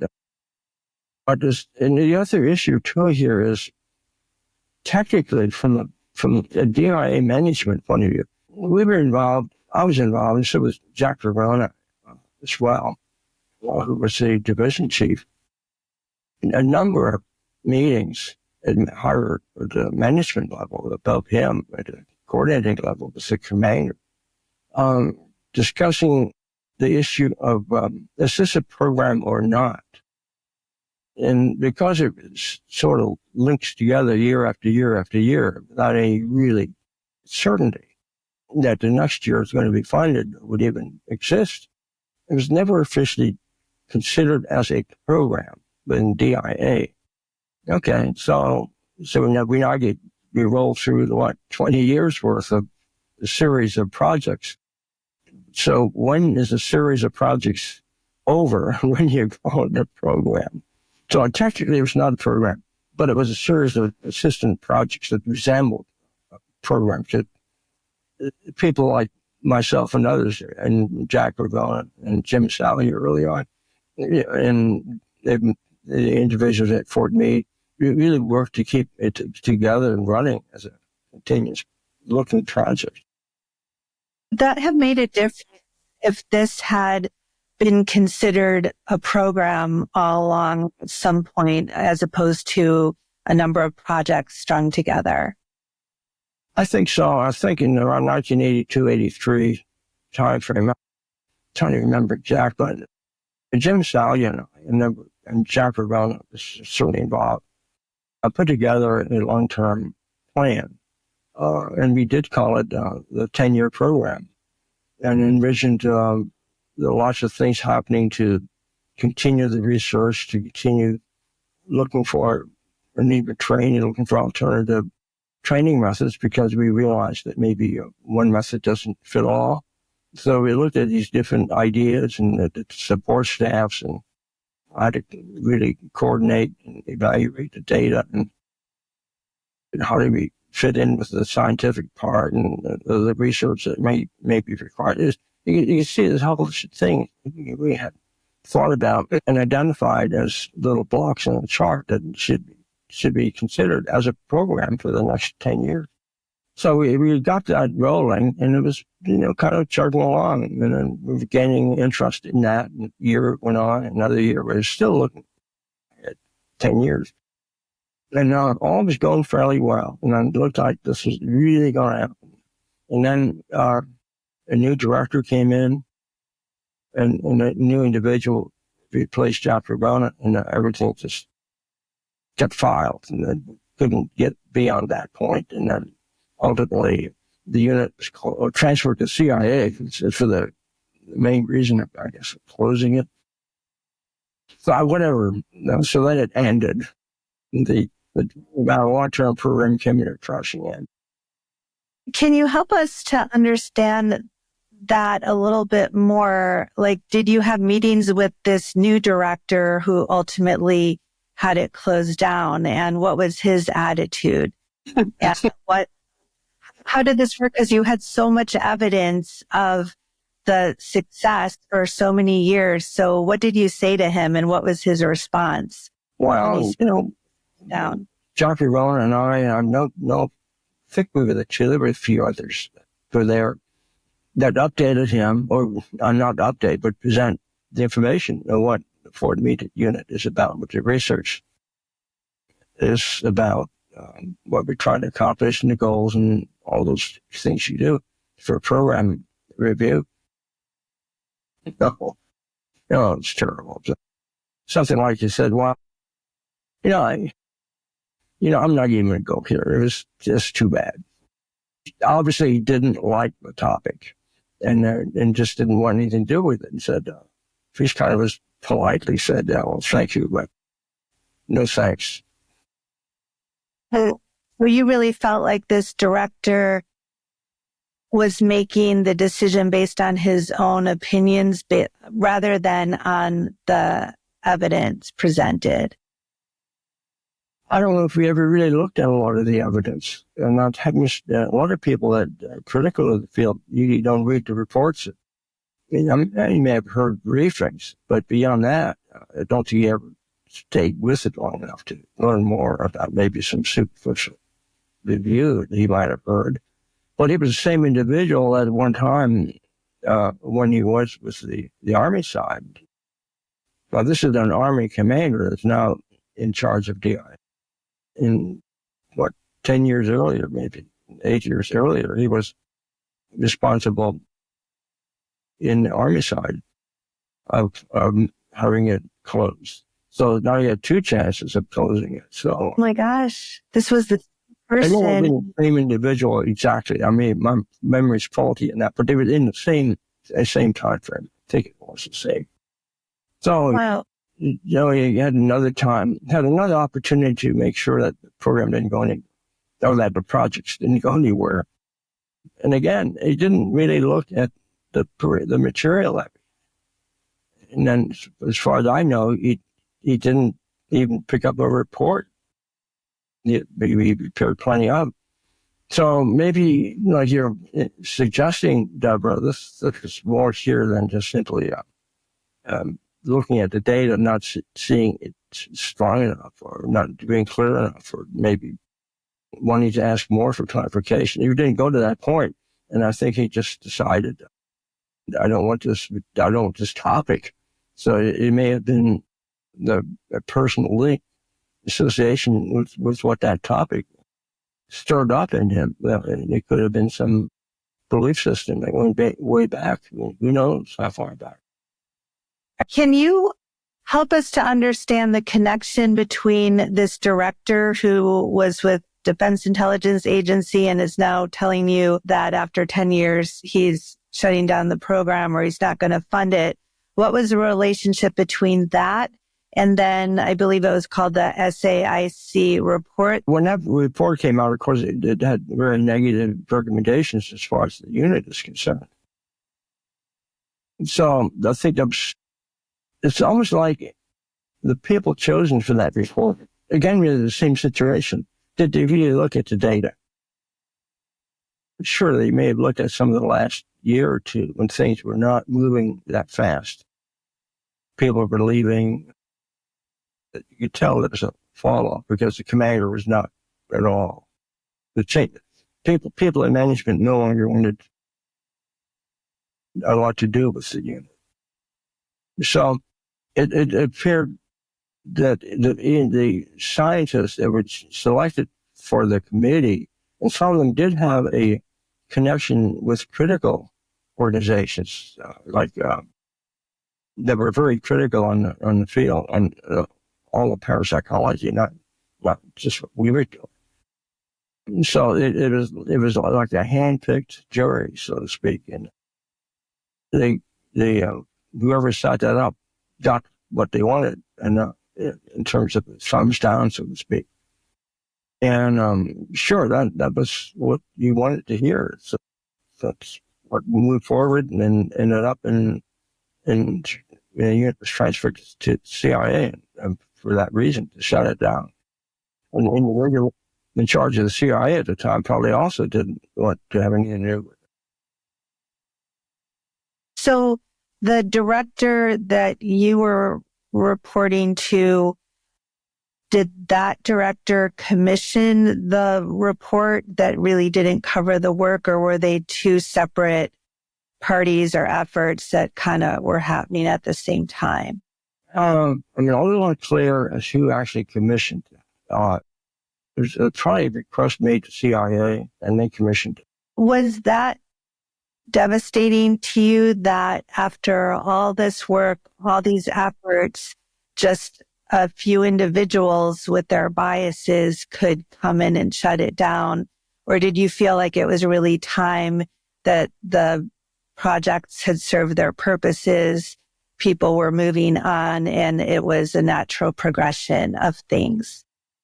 And certainly I was really disturbed when I saw how it happened. But I was not particularly surprised, like you point out. Things change and people move on.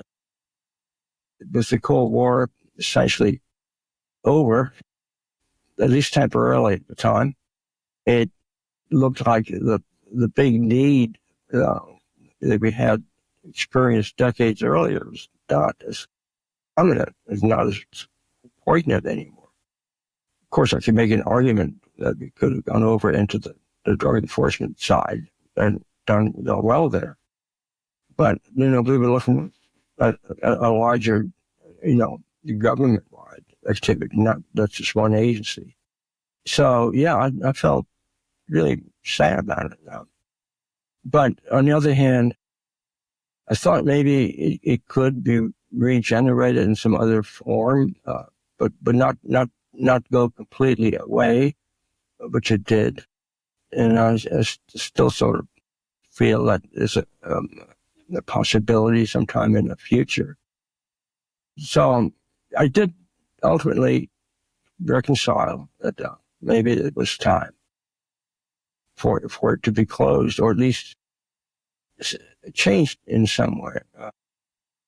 But I still held on to those 10-year plans, and even as late as 1990, 91.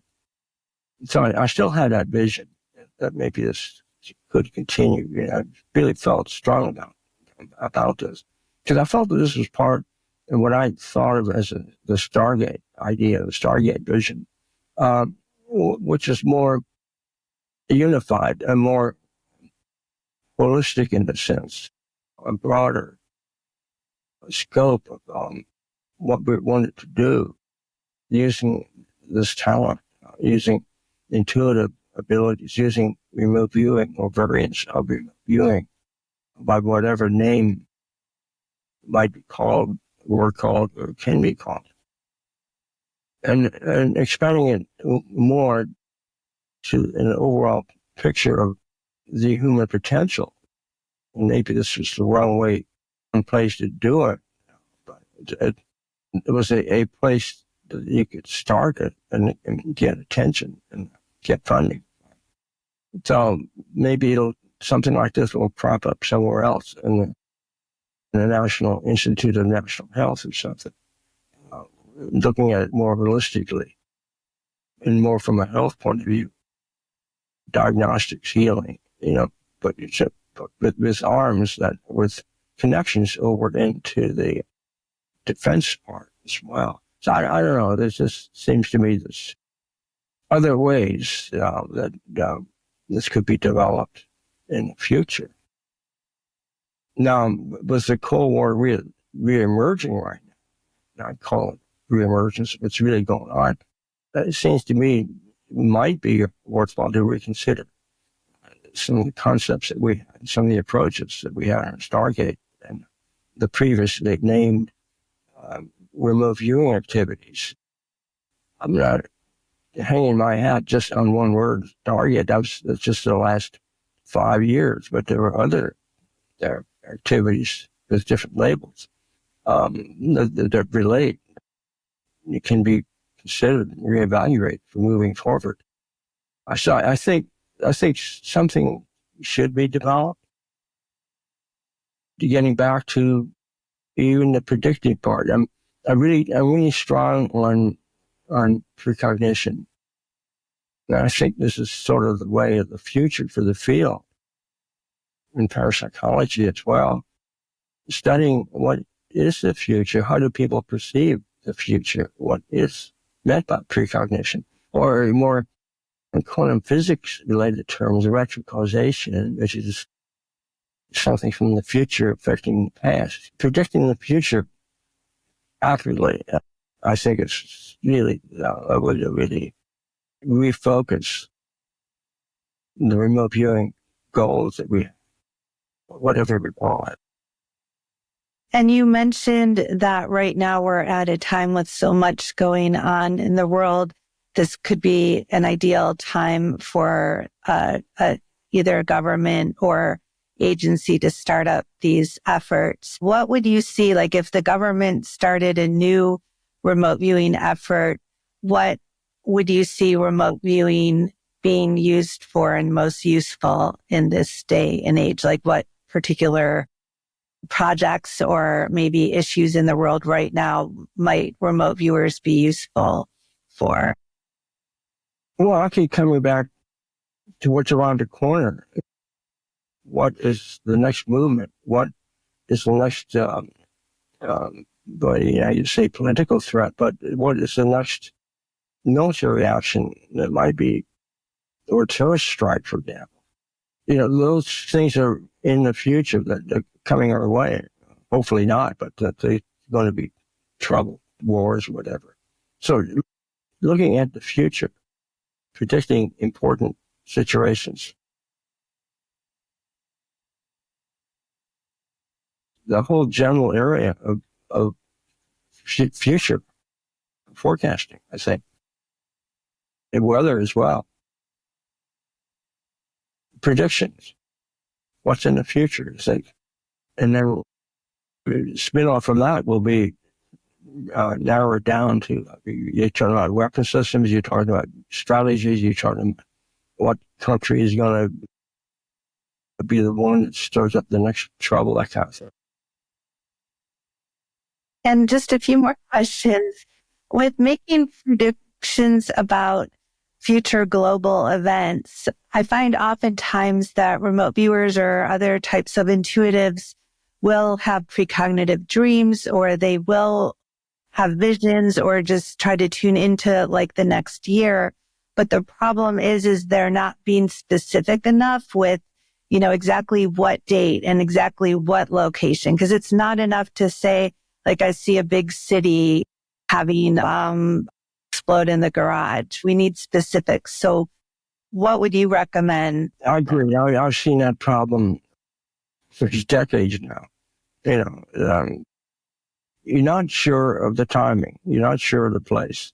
So whatever is needed to help refine that aspect of the future, because the information, I think it's there. We just need to find a way to grasp it, so to speak. So maybe it's a focus, maybe it's a training thing. So, or strategies, like some years ago, as a colleague, I worked on a fairly simple project of future news pictures 3 to 7 days ahead.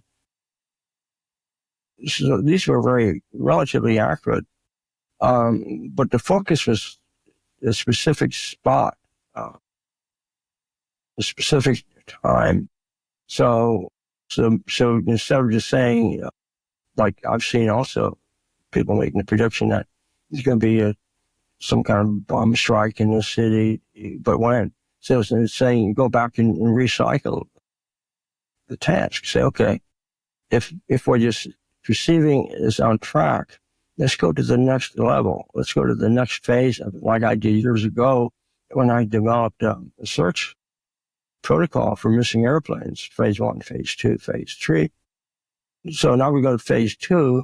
You've got the perception that you feel that it looks credible based on your track record, that it will in fact be some tragic situation at city X, Y, Z. Now go back in your sessions, however you do this, and seek more information. When you come in with a timeline and maybe a specific layer.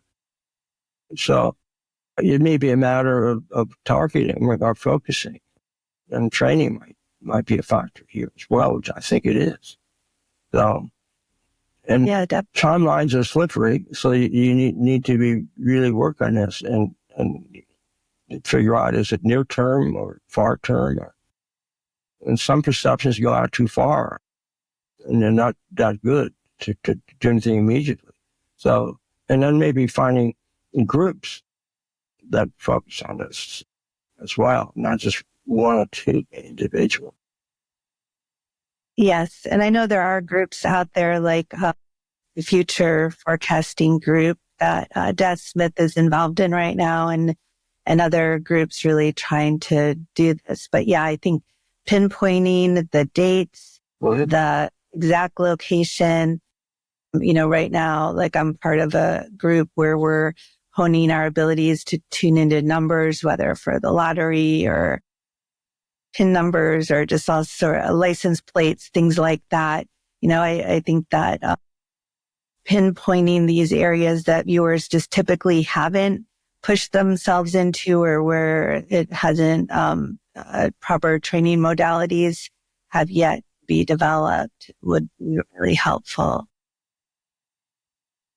How much do you feel that dreaming, since you have oftentimes done, you did a long-term project over a decade with dreaming, the newspaper that you would see the next day, like New York Times. How much do you think that ESP dreaming could be used for official purposes to make future predictions about catastrophic events? Well, I think it's the same category as any form of precognitive work using our psi talents. But yeah, I think that's a very useful mode to look at, because it's more flexible, I think, and the accuracies and details that come out can be quite astounding. So I think that would be a way of looking, a way of research or studying how best to apply this, how best to work in the future. So I'm all for working, expanding on how people do this in dream time. So, I'm not saying it's the only the conscious state approach is equally well, but there may be more spontaneous information coming out in the dream world, because it's more, I think, more active scanning going on subconsciously when we are asleep and when we are consciously awake. Just an opinion on it. No, I think, dream time precognition could be a really valuable way to develop accuracy in future forecasting. And let's just spend just our final minutes talking about what we're doing these days, because you and I have been on the board for the International Remote Viewing Association, which was just celebrating its 25th year anniversary. It was founded by the early SRI researchers, Russell Targ, Harold Pudoff, and then also people from the military unit, such as Paul Smith and Lynn Buchanan, and Lynn just recently joined the IRVA board. But you and I have been working together for about 4 years, and you're the current vice president. I'm the current president. And you and I also founded the IRVA Research Unit a few years back, which is doing some really good work. So what do you see as the benefits of, what IRVA and so many other organizations are doing right now with remote viewing? And what is your vision for the future for remote viewing? Well, the benefits, I think, are great. The groups like we have, and there are other, of course, around. You've got IONS, the Institute of Pneumatic Science. You have the Society for Scientific Research. You have the Society for Scientific Exploration. You have others. Your Rhine Research Center. I think these groups form a valued service for all of us. They help illustrate that the human being, you and I, have talents and abilities that just are not definable by the ordinary laws of understanding physics and biology.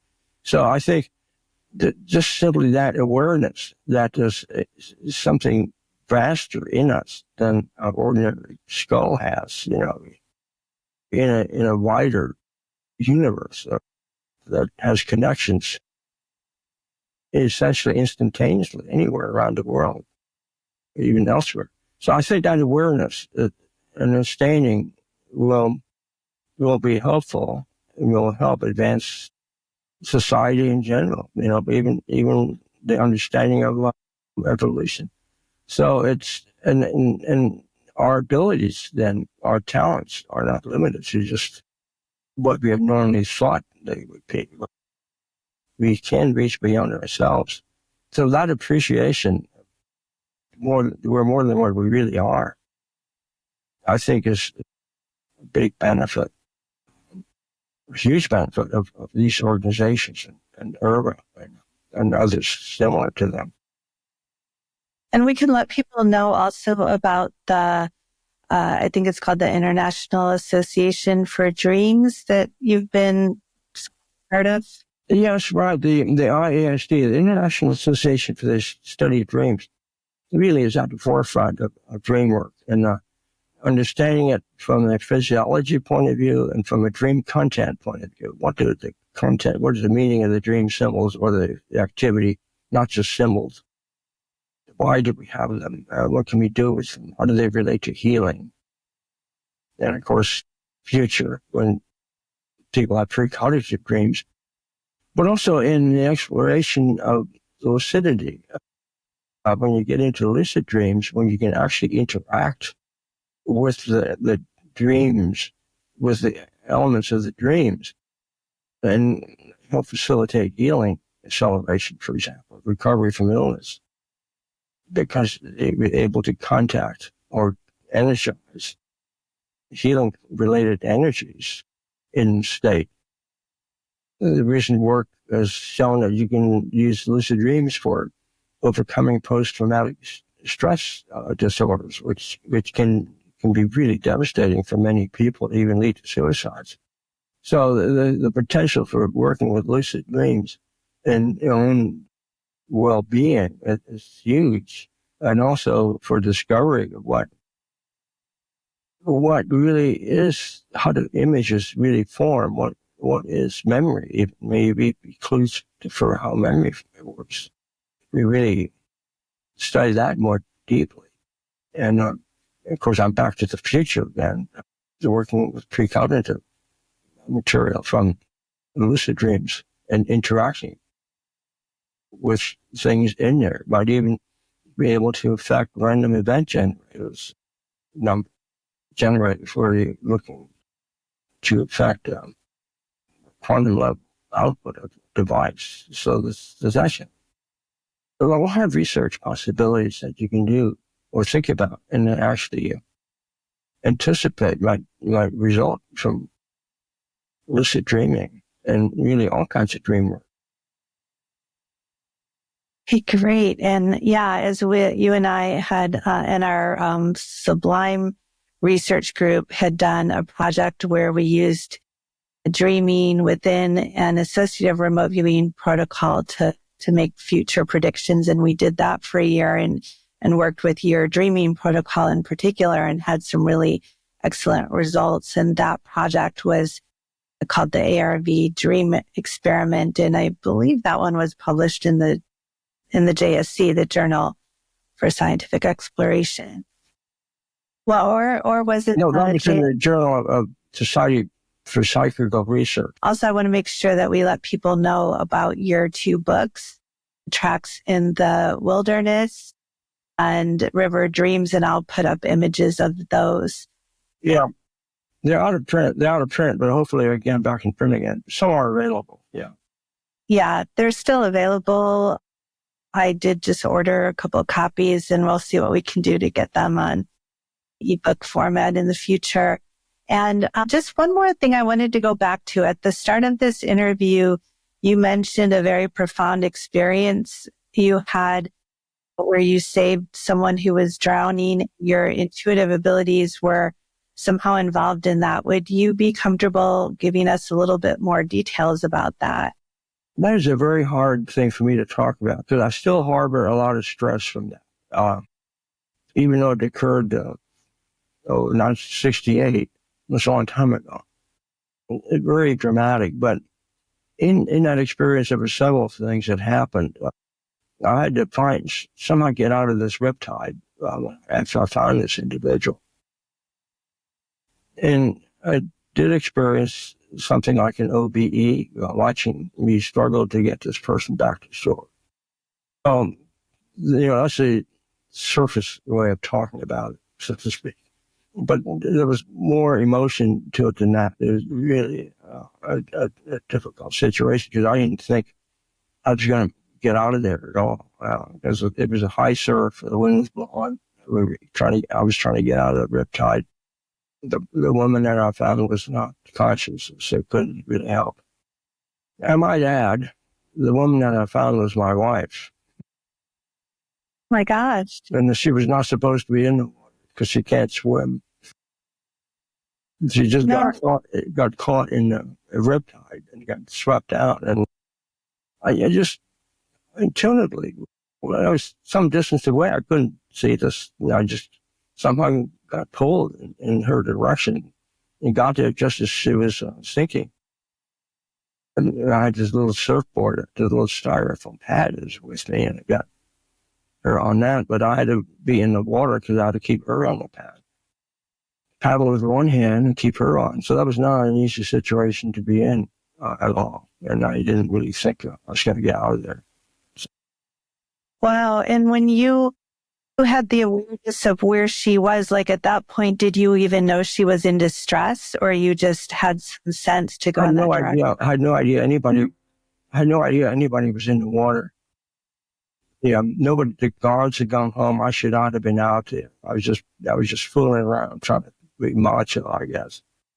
And so nobody was in the surf except me. And the beach was deserted. The guards had gone home. And one of the beaches in Hawaii, it gets some pretty high waves. So I had no knowledge of anybody out there. And I just got this impulse to think I heard somebody, but years later when we talked about it, she said she couldn't call because she had too much water in her mouth. So she didn't shout. So I heard something. If whatever I heard was not a sound, it was something in the mind that created the sound. So and the direction, had no idea what direction to go. So I actually headed out at an angle toward the open ocean where the coral reefs were. You don't want to get close to coral reefs when you're on surf. So it was really close to that when there's one more wave. I was going to go back, and then it was coming down this trough. These waves were 3 to 6 feet trough to peak. I mean, these are big waves. And when it came off the big wave, and hit the bottom of the wave, there she was. And then she said later, now, as she was being swept out, she felt that she didn't need to worry because she felt she was going to be saved. Yes. Wow. So, but then she kind of fell into a state of unconsciousness because she took on too much salt water. Well, thank you for sharing that. I know it still is emotional today. This speaks to, again, just one intuitive moment that it's not just having the awareness, but it's also having the fortitude to follow through on the awareness. And that one moment could impact not just your future, but, if that had gone in a different way and God forbid you didn't listen to that, which I'm sure like that haunts you, but not only would that have impacted you so much personally, but we may not have even really had the whole remote viewing program happen in the way that it did, right? Like maybe it would have gotten funding elsewhere, or maybe different things would have happened. But from that one moment of you hearing your own inner voice or whatever that was and following it, here we are today. We might not even be here talking if it was that moment. It was really close. It was a situation where I didn't think we were going to make it. But I also felt that not to worry, just forget about time was a thought I had. And just one stroke at a time, paddle it. I had enough sense to know which direction to go in to get out of the riptide, because that's drilled into you when you go to Hawaii. Go perpendicular. I go parallel to the shore. But even that, waves were just really rough, and something I got back. And, there were other feelings too that came along with that, but it was an intense situation. And you're right, it really changed my life. Because after that experience, I was hyper vigilant for a couple of weeks. Sounds were high. I could hear well. It was much better than usual. Everything seemed hyper vigilant, hypersensitive. And it got me into taking it really seriously. These paranormal, extranormal abilities that we have potential. And got me to visit the libraries in Honolulu, where I found the works by J.B. Ryan. And so I began a serious study of ESP and intuition. So, yeah, the event was significant for me and my wife. Yeah. And I might mention, it was so profound, we couldn't really talk to one another about this for like 20 years. Oh. Because it was just too much. It was a powerful experience for both of them. Yeah. Well, I think this is a really good place to wrap up, and serves as a reminder that despite all the interesting factors about the remote viewing programs and the history and everything, I think a takeaway for everyone is that it's so important for them to listen to their own intuition and to those voices, or just even just the pull to move their body in a particular direction. And, that doesn't take training. It doesn't take experience in anything other than to just be aware and to follow through on, what they're feeling and sensing, even if they're logic says, no, this doesn't make sense for me to go over here, or there's no one else in the ocean, so why do I need to go over here and take a look? And that's a great reminder for us all. Thank you for sharing that. And thank you so much for this wonderful interview, marathon interview. I know you have some research projects that you're interested in doing, always working on something. So it'll be fun to see what you come up with in the near future on all of that. Okay. Well, thank you very much. I've talked more than I should. Never. There's always more. We'll get it out of you one way or another. Yeah, okay. All right. Well, thank you, All right. Deborah. And that, my friends, was Dale Graff. Thank you so much for tuning in. And until next time, enjoy.